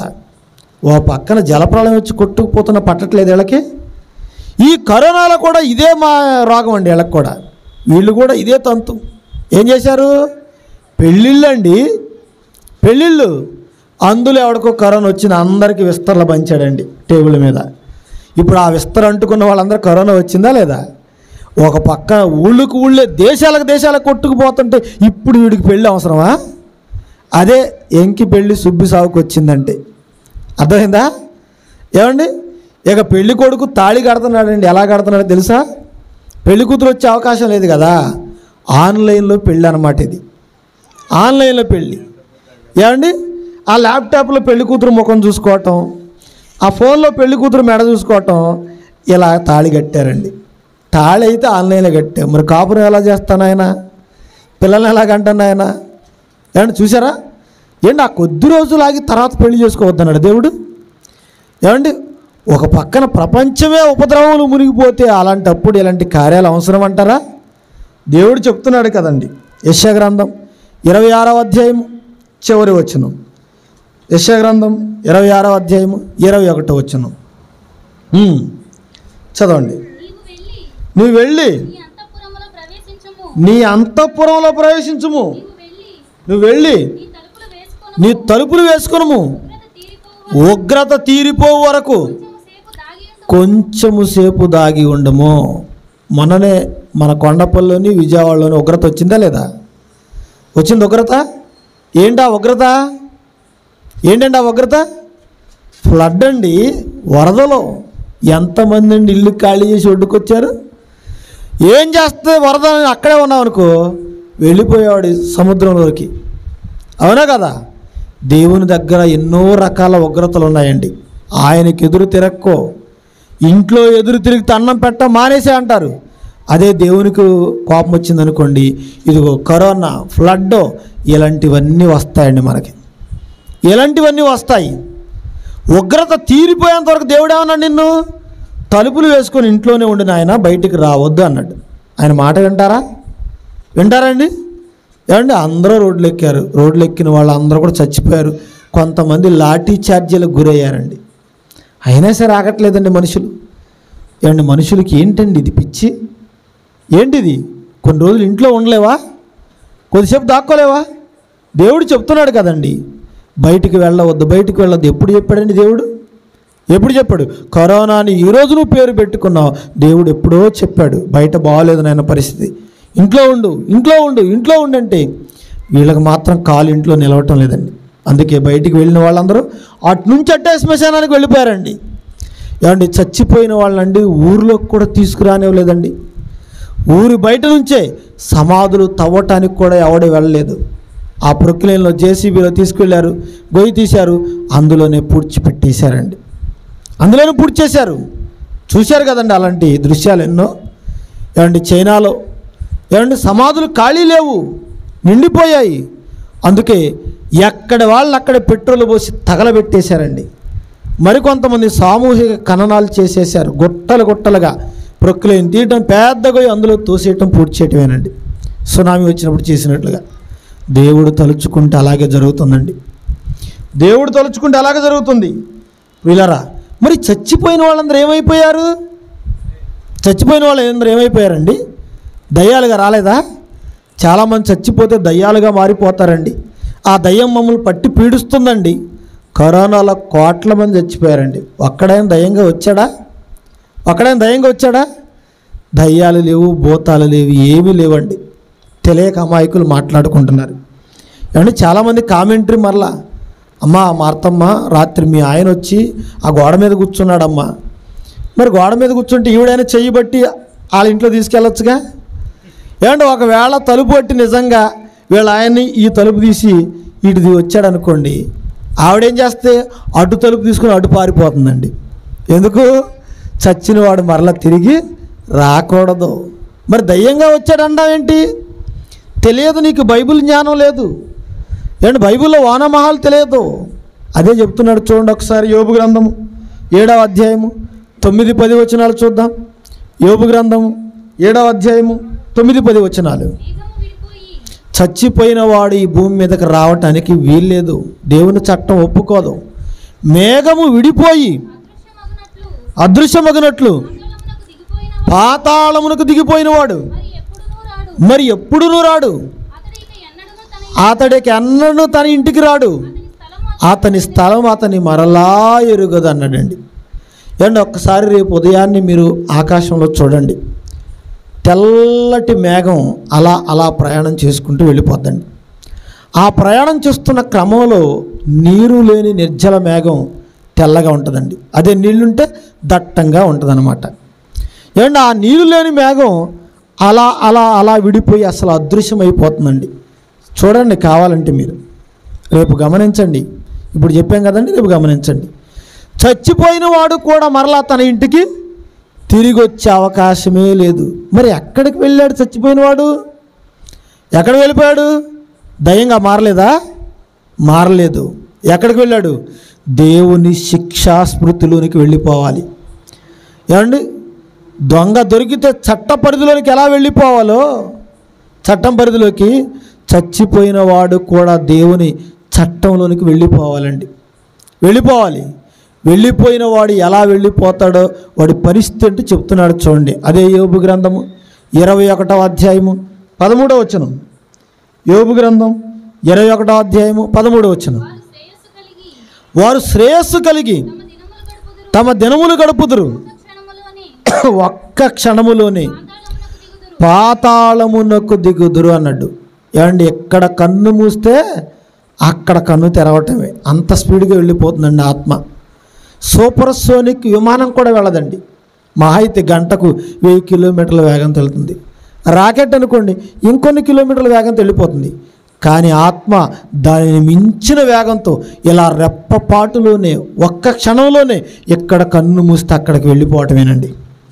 ఏమంటే రోజుల వ్యవధి ఉండదు, గంటల వ్యవధి ఉండదు, సంవత్సరాల తరబడి ఉండదు, ఒక్క క్షణంలోనే పాతాళమునకు దిగుదురు అన్నాడు. ఒక్క క్షణంలోనే. మరి నువ్వేంటి చచ్చిపోయినవాడు అక్కడికి వెళ్ళిపోయినవాడు మరలా వచ్చాడంటున్నావు? అక్కడికి వెళ్ళటమే తప్ప వచ్చే అవకాశం లేదండి. ఏమండి ఒకవేళ ఎవరైనా వస్తే చూపించండి. ఆదా మొదలుకొని ఇప్పటి వరకు చనిపోయి తిరిగి వచ్చిన వాళ్ళు ఎవరు ఉన్నారని చూపించండి. ఎవరైనా వచ్చారా? ఎవరు రాలేదు. వచ్చే అవకాశం కూడా లేదు. ఒక్క క్షణంలో నువ్వు అక్కడికి వెళ్ళావా మరలా నువ్వు వచ్చే ఛాన్సే లేదని దేవుడు చెప్తున్నాడండి. అవకాశం లేదు. అందుకేనండి దేవుడు అంటే భయం లేదు ఎవరికి. ఈరోజు నరకం ఉందయ్యా మారండి అంటే నువ్వు చూసి వచ్చావా అంటున్నారండి. ఏమండి చూసి వచ్చిన ఆయన చెప్పాడు కదా, ఎవరైనా యేసుక్రీస్తు వారండి. నరకం ఉంది మారండి మారండి మారండి అంటే ఎవరు మారుతున్నారు? మేము మారం. ఎందుకంటే భూమి మీద వెళ్ళే అంతవరకు మేము ఎలాగే బ్రతుకుతాం. ఏమండి మనుషులు స్వేచ్ఛగా బ్రతుకుతున్నారండి. దేవుడంటే భయభక్తులు లేవు ఎవరికి కూడా. భయభక్తులు లేవు. అంటే చనిపోయిన తర్వాత ఏం జరుగుతుందో చూసి వచ్చిన వాళ్ళు ఎవరూ లేరని నిర్భయంగా బ్రతుకుతున్నారు. దేవుడు కూడానండి ఎందుకు కొన్ని విషయాలు ఈ కంటికి కనిపించకుండా చేశాడు, ఈ చెవికి వినిపించకుండా చేశాడు? ఏమండి దేవుడు చేసిన కార్యాలు మనుషులకి అన్నీ అర్థం కాదండి. ఆయన కలుగు చేసిన కార్యాలు గురించి ఏం చెప్తున్నాడు? అవి కంటికి కనబడలేదు, చెవికి వినబడలేదు, మనుషు హృదయానికి గోచరము కాలేదన్నాడు. కానీ మన ఆత్మానుభవం చేతనే వాటిని వివేచించాలని చెప్పాడండి. నరకం ఉందంటే ఎవరన్నా నమ్ముతున్నారా? నరకం ఉందంటే ఎవరన్నా నమ్ముతున్నారా? నమ్మటం లేదండి. నువ్వు చూసి వచ్చావా అని అంటున్నారండి. వీళ్ళారా నరకం ఉందా లేదా? ఉందండి. అందుకే కొన్ని ఎక్కడే ఏమండి నీకు అర్థం కావాలని దేవుడు చచ్చిపోయిన తర్వాత ఏం జరుగుతుందో తెలియకుండా ఎక్కడ సుఖాన్ని దుఃఖాన్ని నీ జీవితంలో ఆయన పెట్టాడండి. ప్రసంగి గ్రంథము 7వ అధ్యాయము 14వ వచనం చూద్దామండి. ప్రసంగి గ్రంథము 7వ అధ్యాయము 14వ వచనం. సుఖదినమునందు నువ్వు సుఖంగా ఉండు, ఆపద్దినమునందు నీకు ఆలోచించు, నువ్వు చచ్చిపోయిన తర్వాత జరుగుదానిని నరులు తెలుసుకొనకుండునట్లు దేవుడు భూమి మీదే సుఖ దుఃఖములను జతపరిచాను అన్నాడు. ఏమండి చచ్చిపోయిన తర్వాత ఏం జరుగుతుందో తెలుసుకోకుండా ఉండటానికి ఎక్కడ కాస్త సుఖాన్ని దుఃఖాన్ని దేవుడు పెట్టాడండి. ఏమండి ముందే నీకు తెలిసిపోయింది అనుకో, ఏమండి దేవుడు అంటే ఇక దేవుడా దేవుడా దేవుడు అని భయపడుతూ ఉంటాను. అలా నీ చేత బలవంతంగా భక్తి చేయించాలని దేవుడు అనుకోవట్లేదండి. స్వేచ్ఛాపూర్వకంగా హృదయపూర్వకంగా నీ దేవుణ్ణి సేవించాలన్నాడు. ఏమండి నీ దేవుడైన యెహోవాను నువ్వు ఎలా సేవించమన్నాడు? నీ పూర్ణ హృదయంతో, నీ పూర్ణ వివేకంతో, నీ పూర్ణ మనసుతో, నీ పూర్ణ బలంతో ఆయన సేవించాలని చెప్పాడు. ఏమండి బలవంతంగా గొలుసులతో బంధించి ఈ దేవుడికే మొక్కాలని ఆయన చెప్పాడా? చెప్పలేదండి. అలా బలవంతంగా భక్తి చేయిస్తే ఏంటి ఉపయోగం? నీ హృదయపూర్వకంగా భక్తి చేయాలి, నువ్వు స్వేచ్ఛగా భక్తి చేయాలి నువ్వు. అందుకే చావు తర్వాత సంభవించపోయి తెలియకుండా ఉండటానికి ఎక్కడే సుఖాన్ని దుఃఖాన్ని దేవుడు నీకు పెట్టాడు. ఎక్కడే పెట్టాడు. ఇవి అనుభవిస్తున్న నీవు తర్వాత కూడా ఇదిగో ఎలాంటి పరిస్థితిలోనికి నువ్వు వెళ్ళిపోబోతున్నావు అనేది నీకు అర్థం కావటానికి. ఏమంటే చావు తర్వాత కూడా ఉంటాయి. ఏముంటాయి? సుఖం ఉంటుంది, దుఃఖం ఉంటుంది. అవి తర్వాత కూడా ఉంటాయని ఇదిగో ఆత్మ కలిగిన వాడి ఆత్మానుభవం చేత వివేచించడానికి దేవుడు ఎక్కడుండగానే ఈ రెండింటిని నీ జీవితంలో జతపరిచాడు. ఎక్కడ సుఖాన్ని అనిపిస్తున్నావు, ఎక్కడ దుఃఖాన్ని అనిపిస్తున్నావు అంటే రాబోయే జీవితంలో కూడా ఇవి రెండు ఉంటాయనేది నీకు అర్థం కావటానికి దేవుడు అది నీకు తెలియకుండా ఇక్కడే పెట్టాడు. కానీ ఎంతమంది అండి తెలుసుకుంటున్నాడు? ఎంతమంది తెలుసుకుంటున్నారు? ఏమండి ఏమీ ఘోష లేదు అక్కడ, హ్యాపీగా బ్రతకండి అంటున్నారండి. ఏమండి ఉందా లేదా ఘోష? అక్కడ ఘోష ఉందో లేదో తెలియదు కానీ వీళ్ళకి ఇక్కడ మాత్రం వాహనాల మీద వెనక రాసుకుంటున్నారండి. ఏమని రాసుకుంటున్నారు? నరఘోష నీకు ఒక నమస్కారం అని రాస్తున్నారండి. చూశారు? అంతమంది చూశారు ఈ స్లోగను? ఏమండి వాహనాల మీద ఎంతమంది చూసి ఉంటారు? చూడలేదు ఎవరు కూడా? చూసుంటారు కదండి. ఆటో మీద కానీ, ఆ ట్రాక్టర్ మీద కానీ, లారీ మీద కానీ, వెనకాల చూడండి వాహనాల మీద నరఘోష, నీకు ఒక నమస్కారం అట. అసలు ఉందా ఘోష ఇక్కడ? వీళ్ళ దృష్టిలో ఘోష అంటే ఏంటి? ఏమంటే ఆ ఇంటి మీద దిష్టి బొమ్మలు కడతారు చూసారా, అదేదో ఎదుటివాడు చూపేదో పడితే మనం ఆరిపోతాం అన్నట్లుగా వీళ్ళు ఏమంటే అపోహలు అన్నమాట. ఇంకొకటి అన్నాడండి, ఏమంటే నరఘోషకట నల్ల బండలే బద్దలవుతాయట. నరఘోషకు నల్ల బండలు బద్దలవుతాయట. ఏమంటే మన వెనకాల కొండలు ఉన్నాయి చూడండి, ఈ కొండలను పగలగొట్టడానికండి ఏమంటే ఆల్ఫ్రెడ్ నోబుల్ అనే ఆయన డైనమైట్ అనే పేలుడు పదార్థాన్ని కనిపెట్టాడండి. అంత కష్టపడి ఏమంటే పాపం అంత కష్టపడి ఎందుకంటే ఆయన కనుక్కున్నాడు. ఇలాంటి దిష్టి దోషం ఉన్నవాడిని తీసుకెళ్ళి ఆ పెద్ద బండ దగ్గర కూర్చోబెడితే ఏమైపోవాలి? ఇటు చూస్తూ ఉంటే ఆ బండలన్నీ పెళపెళమని పేలిపోవాలి, ముక్కలైపోవాలి కదండి. ఏమంటే అంత కష్టపడి క్రషర్లో ఎందుకండి 24 గంటల మనుషులు పనిచేస్తున్నారు? అవునా? ఈ దిష్టి ఉన్నవాడిని తీసుకెళ్ళి అక్కడ కూర్చోబెడితే చాలు కదా. అంటే అవేమీ లేవండి, అవేమీ లేవు. మనుషుల అపోహ ఇదంతా కూడా.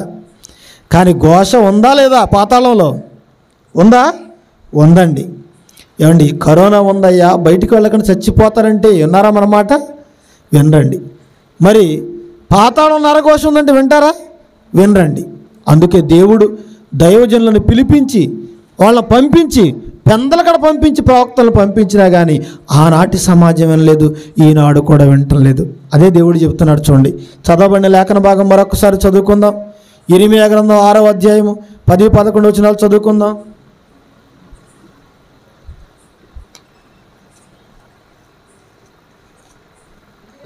విందురని నేను ఎవరితో మాట్లాడాలి? నేను ఎవరికి సాక్ష్యం ఇవ్వాలి?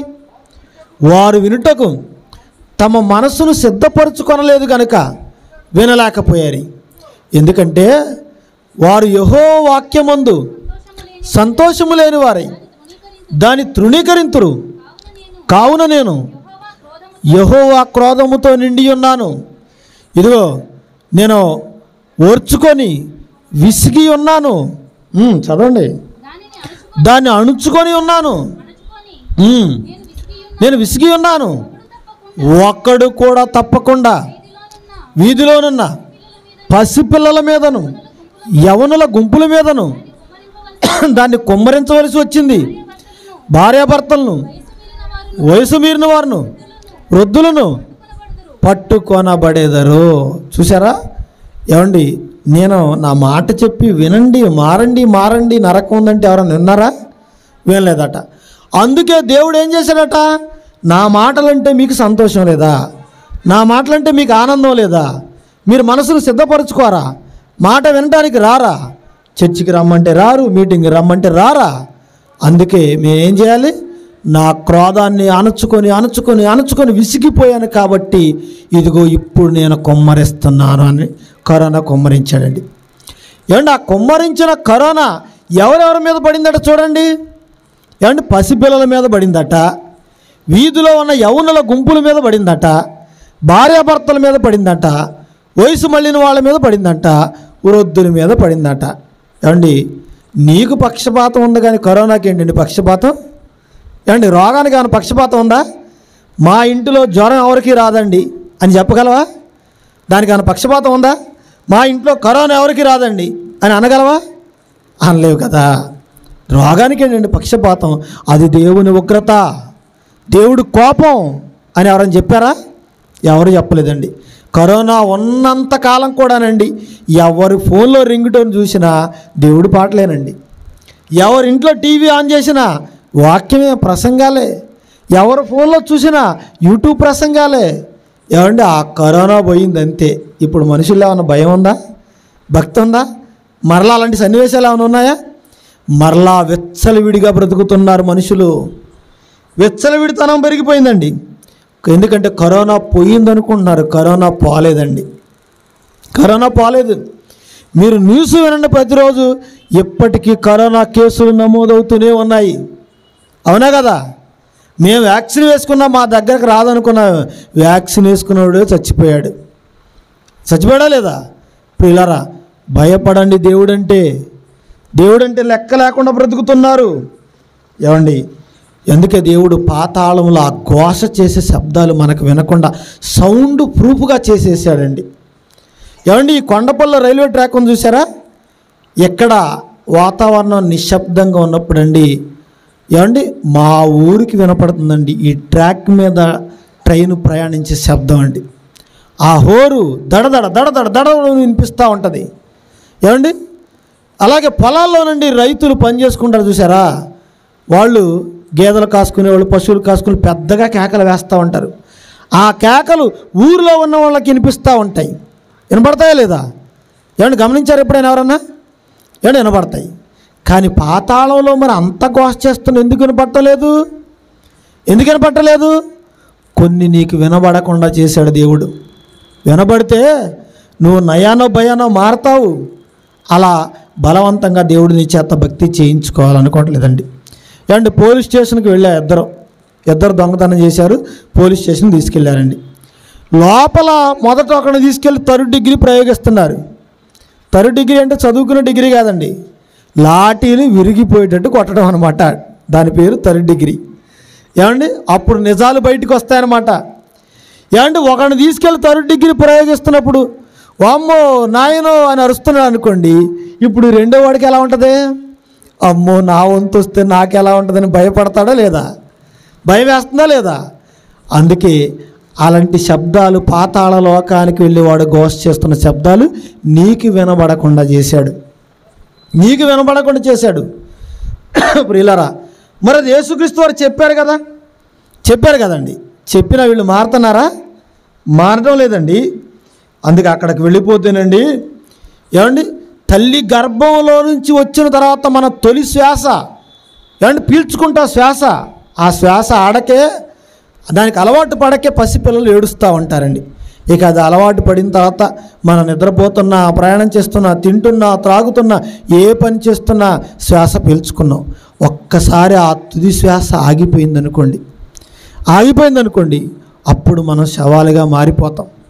ఆ శవంగా మారిపోయిన తర్వాత మన ఆత్మ పాతాళానికి వెళ్ళిపోతే అక్కడ ఘోష ఎవరికైనా అర్థమవుతుందా? యెషయా గ్రంథము 5వ అధ్యాయము 14వ వచనం చూడండి. యెషయా గ్రంథము 5వ అధ్యాయము 14వ వచనం చూద్దామండి. చదవండి. అందుచేతనే పాతాళం గొప్ప ఆశ పెట్టుకొని అపరిమితముగా తన నోరు తెరుచున్నది. వారిలో గనులను, సామాన్యులను, ఘోష చేయువారును, హర్షించువారును పడిపోతారు. పాతాళ లోకానికి రాజు పేద తేడా లేదండి. దానికి ఉన్నవాడు లేనివాడు అని తేడా లేదు. నువ్వు బంగారం పెట్టుకున్నావు, సాదాసీదాగా ఉన్నావుగా, తేడా లేదు దానికి. ఎందుకంటే ప్రకటన గ్రంథంలో చెప్పాడు కదా, పాతాళ లోకం వారిని వెంబడించినని చదువుకున్నాం కదండి.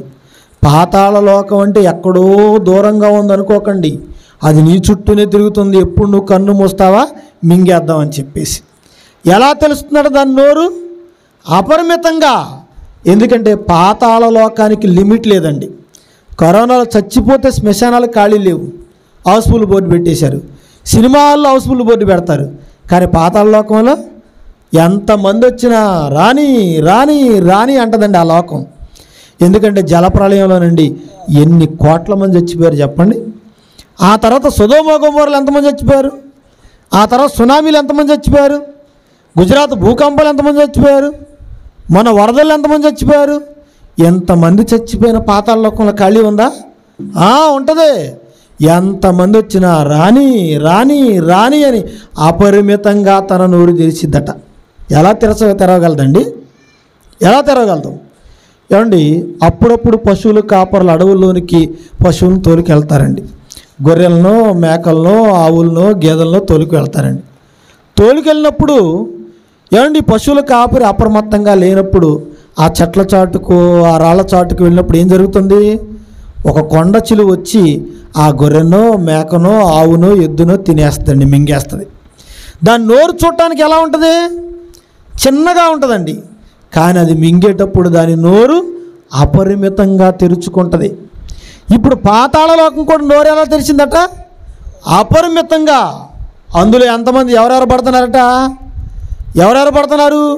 గనులు, సామాన్యులు. నువ్వు ప్రధానమంత్రి అయితే ఏంటి, ఎక్కడ నీకు ఘనత అక్కడికి వెళ్ళిపోతే నీ ఘనత నీ వెంట దిగదు అన్నాడు కదండి. చెప్పాడా లేదా? దిగదని చెప్పాడా? చెప్పాడు కదండి. సామాన్యుడు అయినా సాదాసీదాగా బ్రతికేవాడు అయినా నువ్వైనా అక్కడికి వెళ్ళిపోవాల్సిందే. ఇంకెవరు పడతారట? ఘోష చేయువారు హర్షించువారు అన్నాడండి. హర్షించేవాళ్ళు ఎవరు ఇప్పుడు భూమి మీద? హర్షించడం అంటే నవ్వటం అండి, నవ్వటం.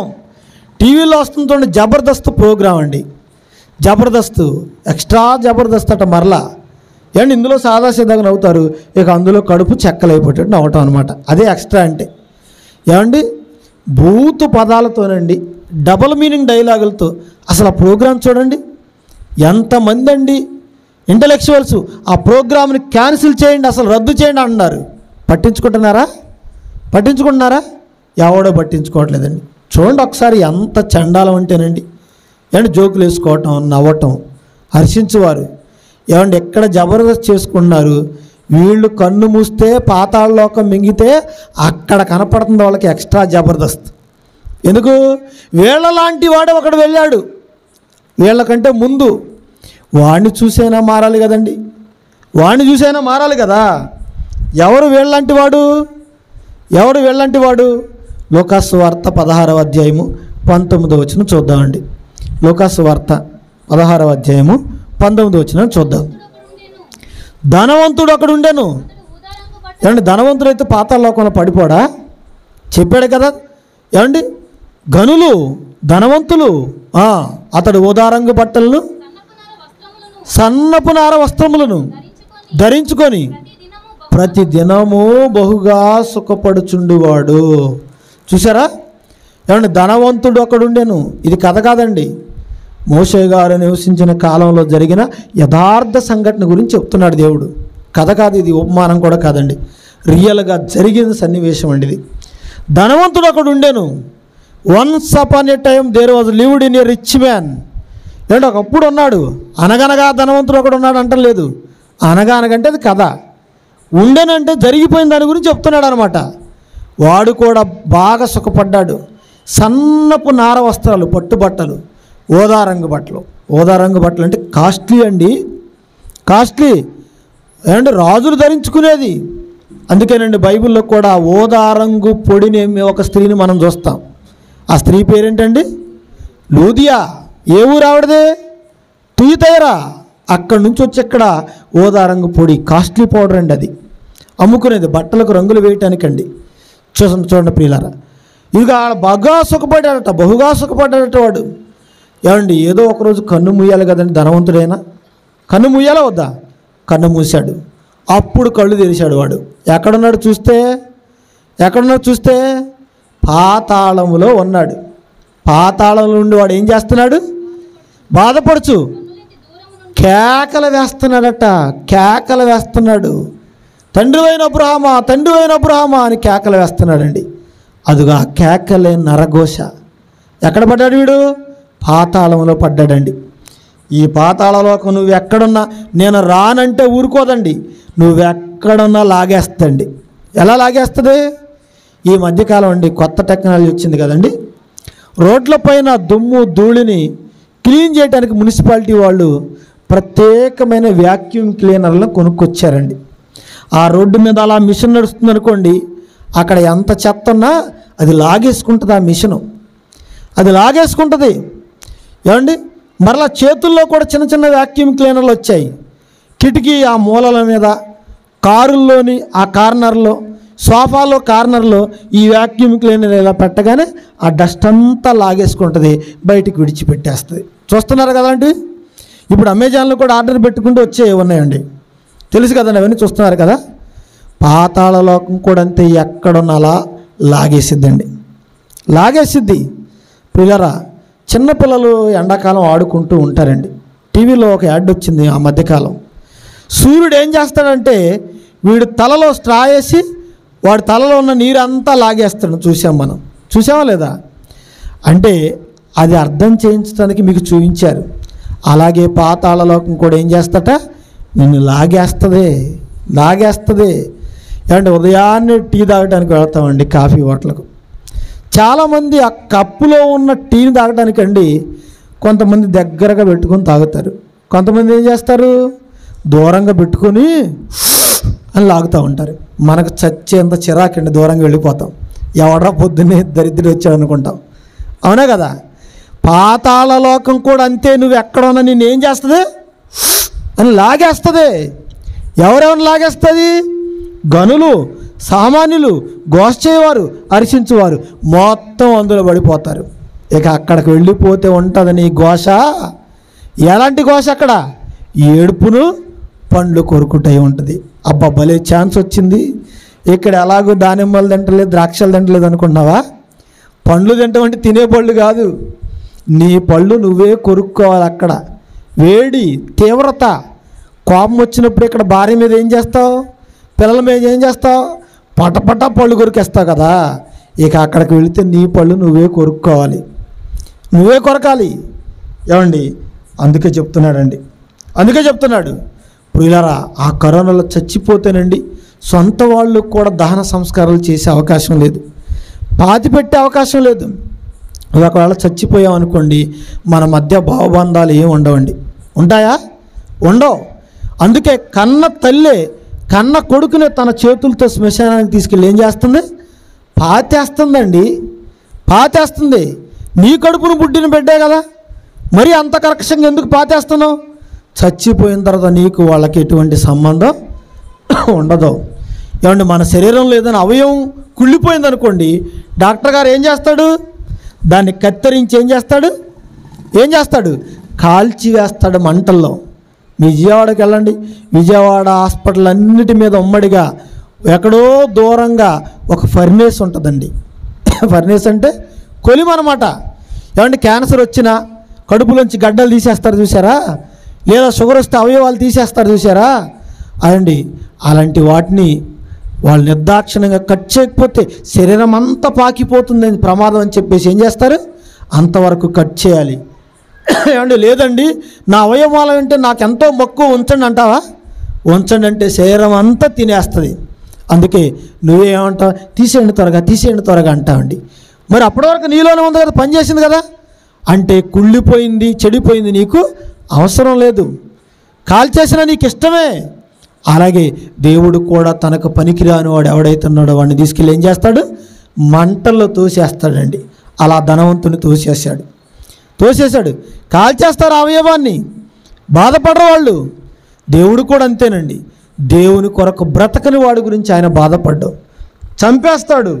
అందుకే ప్రియులారా, నీది కాని అవయవం, నీలో పాడైపోయిన అవయవం నీలో ఉండకపోవటం ఎంత ముఖ్యమో, దేవునికి పనికిరాని వాడు కూడా ఈ భూమి మీద ఉండటానికి వీల్లేదండి. అందుకే అంత నిర్దాక్షిణ్యంగా పాతాళ లోకంలో తోసేస్తున్నాడండి. పాపాలతో చచ్చిపోయిన వాడిని ఏం చేస్తాడు ఆయన? పాతాళ లోకానికి పంపించేస్తాడు. అందుకే ఈ భూమి మీద కష్టమైన, బాధలైన, శ్రమలైన, ఇబ్బంది అయిన క్రీస్తు ప్రేమ నుంచి మనలను ఎడబాపేదేది? ఓర్చుకోండి. ఇదిగో దేవుడు ఓర్చుకొని విసిగిపోయాడు కదండి. ఆయనకి విసుగు తెప్పిస్తున్నట్లుగా ఉండకూడదండి మన ప్రవర్తన. ఆయనకి ఇష్టపడేదిగా ఉండాలి. లేకపోతే పాపంతో మరణించావా, పాతాళంలో ఘోష చేయాలి. నువ్వు ఘోష చేయాలి. ఎవరు చూసి వచ్చారంటావా? అలా మాట్లాడితే ఏదో ఒకరోజు అక్కడికి వెళ్ళి నువ్వు కూడా ఘోష చేయాలి. ప్రియమైన దేవుని వాళ్ళారా, చూశారు కదా అండి. పాట శాంపిల్ మాత్రమేనండి, ఎందుకంటే మనకు అర్థం కావటం కోసం తయారు చేయబడింది. అంటే పాట చూస్తేనే మనకి ఇంత భయానకంగా కనిపిస్తుందంటే, ఇక డైరెక్ట్గా పాతాళంలోకి వెళ్ళిపోతేనండి ఆ ఘోష ఎలా ఉంటుందో మీకు తెలియదండి. ఎందుకంటే భయంకరంగా, ఎన్నో రెట్లు భయంకరంగా ఉంటుంది. అప్పుడప్పుడు ఇంట్లో మనం దోశలు వేస్తాం కదండి పెనం మీద, ఏమండి కింద నిప్పులు కుంపటి ఉంటుంది. ఆ పైన పెనం మీద ఆ దోశ పిండి వేసినప్పుడు ఏమండి శబ్దం వస్తుంది చూసారా, సర్రమని. ఒకవేళ పొరపాటున ఆ పెనం మీద నుంచి అట్టు పొయ్యిలో పడింది అనుకోండి, దీని మీద ఉంటేనే ఎంత వేడి, ఇక డైరెక్ట్గా నిప్పుల కొల్లోకి వెళ్ళిపోతే మన పరిస్థితి కూడా అంతేనండి. పాతాళ లోకంలోకి వెళ్ళిపోతే ఘోష. అందుకే భూమిపైన తల్లి గర్భం నుంచి వచ్చినప్పుడు తొలి శ్వాస పీల్చాము, చివరిగా ఆ శ్వాస విడుస్తాం చూసారా, అదే తుది శ్వాస. ఒక్కసారిగా ప్రాణం పోయే ముందు అని పీల్చుకొని అలా విడిచిపెడతాం చూసారా, అదేనండి తుది శ్వాస, చివరి శ్వాస. అండి పేపర్లో చదువుతాం చూడండి, చివరి శ్వాస విడిచిపెట్టారు పలానా వాళ్ళని. ఇక ఆ శ్వాస విడిచిన వాడి పరిస్థితి, ఆ పాటలో ధనవంతుడు ఎలా కాలిపోతున్నాడు చూశారు కదా. ప్రతి ఒక్కరి పరిస్థితి కూడా అంతేనండి. అందుకే భూమి మీద ఉండగానే దేవుడు అంటే ఏంటో తెలుసుకోవాలి, దైవం అంటే ఏంటో తెలుసుకోవాలి, బైబిల్ అంటే ఏంటో తెలుసుకోవాలి, ఈ లోకం గురించి తెలుసుకోవాలి, మనుషుల గురించి తెలుసుకోవాలి. చనిపోతే ఘోష ఉందనే సంగతి మనం తెలుసుకోవాలి. తెలుసుకోకపోతే అలాంటి పరిస్థితులు మనకు సంభవిస్తాయి. కాబట్టి అలాంటి పరిస్థితులకు మనం వెళ్లకుండా ఉండాలంటే ఈ భూమి మీద ఉండగానే దేవుడు చేసిన కార్యాలను ప్రతి దినము ధ్యానిస్తూ ఆయనకు కృతజ్ఞుడిగా మనమంతా బ్రతకాలని తెలియజేస్తూ ఈ మాటలు ముగిస్తున్నాను. ప్రార్థన చేసుకుందామండి. ప్రేమ కలిగిన తండ్రి, దయగలిగిన దేవా, ఈ కొండపల్లి పరిసర ప్రాంతాల్లో ఉన్న మీ బిడ్డలను ఆయన సమకూర్చి మీదైన జ్ఞానపు మాటలను ఆయన మీ పిల్లలకు తెలియజేశాము. ఇందుకు కారకులైన స్థానిక సంఘాన్ని, సంఘ సభ్యులను, నాయకులను జ్ఞాపకం చేసుకోండి. వారిని, వారి కుటుంబాలను దీవించండి, ఆయుర ఆరోగ్యంలో దయచేయండి. కుడి వచ్చిన బిడ్డలందరినీ జ్ఞాపకం చేసుకోండి. వారు చేస్తున్న ప్రతి విధమైన పనిలో తోడుగా ఉండండి. వారి కుటుంబాలను దీవించండి. విలువైన మాటలు మాకు అందించినందుకు నాయన ధన్యవాదాలు. ప్రతిదినము నాయన ఎలాంటి మంచి మాటలు నాయన మేము చదువుకుంటూ మీ యందు భయభక్తులు కలిగి కృతజ్ఞత కలిగి జీవించగలిగే భాగ్యాన్ని దయచేయండి. వినడానికి వచ్చిన ప్రతి బిడ్డను, వారి కుటుంబాన్ని ఆయన ఆశీర్వదించండి. మేము కన్ను మూస్తే నాయన అలాంటి భయానకమైన పరిస్థితులకు వెళ్ళిపోకుండా, ఘోష చేసే పరిస్థితులకు వెళ్ళిపోకుండా లాజర్ల నెమ్మది పొందే స్థలానికి వెళ్ళే భాగ్యాన్ని దయచేయండి. మా జీవితాలను ఆయన మీకు సమర్పించుకొని మీరున్న మహాలోకానికి చేరుకునే భాగ్యాన్ని తెచ్చండి. ఇంతటి మహాజ్ఞానానికి మమ్మల్ని వారసులుగా చేసిన మీ కుమారులు జయశాలి గారికి మంచి ఆరోగ్యాన్ని, ఆయుష్ని ఉండుతండి. సభ ముగించుకొని తండ్రి వారి గృహాలకు వెళుతుండగా మార్గంలో క్షేమాన్ని ఇవ్వండి. ఇదిగో నాయన, ఈ సభను ఏర్పాటు చేసిన మీ బిడ్డల కుటుంబాలను 30 60 100 ఆశీర్వదించండి. మీ చిత్తమైతే నాయన మరొక పర్యాయం తండ్రి ఇలాంటి సభలో కలుసుకొని మరిన్ని మంచి సంగతులు ధ్యానించుకునే అవకాశాన్ని మా అందరికీ కలిగించమని కోరుకుంటూ క్రీస్తు వారి పుణ్యనామమున ఈ ప్రార్థన అడిగి వేడుకుంటున్నాం మా తండ్రి. ఆమీన్. మన తండ్రి అయిన దేవుని ప్రేమ, ఆయన కుమారుడైన యేసుక్రీస్తు వారి కృప, పరిశుద్ధాత్మ దేవుని అన్యోన్య సహవాసము సదాకాలం మనందరికీ తోడైన నడిపించునుగాక. ఆమీన్. అందరికీ వందనాలండి. భూమిపై తుది శ్వాస, పాతాళంలో నరఘోష అనేటువంటి ఒక మంచి విషయాన్ని నేటి దినం మనకి వివరించి చెప్పినటువంటి బ్రదర్ పివి రత్నం గారికి సభాంతటి తరపున వందనాలు తెలియజేసుకొంచున్నానండి. అలాగే మీ అందరూ కూడా మీ ఆనందాన్ని కరతాళ ధ్వనుల ద్వారా బ్రదర్ గారికి చెప్పవలసిందిగా కోరుకుంటున్నాను.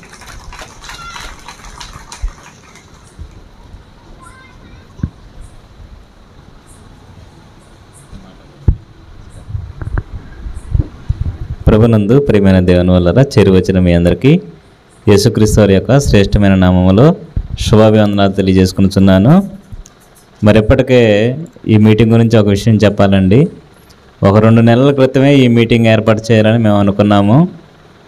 కానీ మీటింగ్ అంతా ఏర్పాటు చేసిన తర్వాత 2 పర్యాయాలుగా 2 తుఫాన్లు వచ్చాయి. మరి ఈరోజు కూడా ఎంతో కంగారు పడ్డాము. ఎందుకనంటే మరి దేవుని సంకల్పంలో ఈ సభ జరగాలని దేవుడు అనుకున్నాడు. దేవుని సంకల్పంలో మీరందరూ ఇక్కడికి వచ్చి వాక్యాన్ని వినాలని దేవుడు కోరుకోబట్టే మన ప్రాంతంలో తప్ప మన చుట్టుపక్కల అన్ని చోట్ల వర్షం పడింది ఈరోజు. మరి ముఖ్య వాక్యోపదేశకులు మరి రత్నం అన్నయ్య గారు కూడా బయలుదేరినప్పుడు వాళ్ళ ప్రాంతంలో వర్షం ఉంది. అలాగే చక్రీ తమ్ముడు కూడా బయలుదేరినప్పుడు మరి విజయవాడ వరకు వర్షం ఉంది. మన చుట్టూ వర్షం ఉంది కానీ మన ప్రాంతంలో వర్షం లేదు. కారణం ఏంటంటే మరి సభ ఎటువంటి ఆటంకం లేకుండా జరగాలని మరి సంఘస్థులందరూ ప్రార్థించారు. దేవుని సంకల్పం ఈ సభ దేవుడు ఖచ్చితంగా గొప్పగానే జరిగించాడు. మనమంతా దేవుని సంకల్పంలో ఉన్నాం. మరి ఇలాంటి సభలకు మేము ఎప్పుడు పిలిచినా సరే మీరందరూ వచ్చి చక్కగా వాక్యం వింటూ నేర్చుకుంటున్నారు. మరి మీ అందరికీ కూడా నా హృదయపూర్వక వందనాలు తెలియజేసుకుంటున్నాను. అలాగే ప్రియులారా, మరి ఇచ్చేసిన ప్రతి ఒక్కరికి ప్రేమ విందు ఏర్పాటు చేయడం జరిగింది. మరి దయచేసి ప్రతి ఒక్కరూ భోజనం చేసి వెళ్ళవలసిందిగా కోరుతూ మరొకసారి మీ అందరికీ వందనములు తెలియజేసుకుంటూ ఇంతటితో ఈ కార్యక్రమాన్ని ముగిస్తున్నామండి. సెలవు. అందరికీ సెలవు. అందరికీ ముఖ్య గమనికండి. మరి రేపటి దినం ఆరాధన సమయంలో మనకి ఇప్పటి వరకు ముఖ్య వర్తమానం అందించినటువంటి బ్రదర్ పివి రత్నం గారు రేపు అందుబాటులో ఉంటారండి. ఎవరైనా ఆసక్తి ఉన్న ఎడల మరి రాయప్పన్నయ్య గారిని కలవలసిందిగా కోరుకుంటున్నామండి. ప్రతి ఒక్కరూ కూడా తరగతికి హాజరు కావాల్సిందిగా కోరుకుంటూ సభ ఇంతటితో ముగిస్తున్నామండి. అందరికీ వందనములు.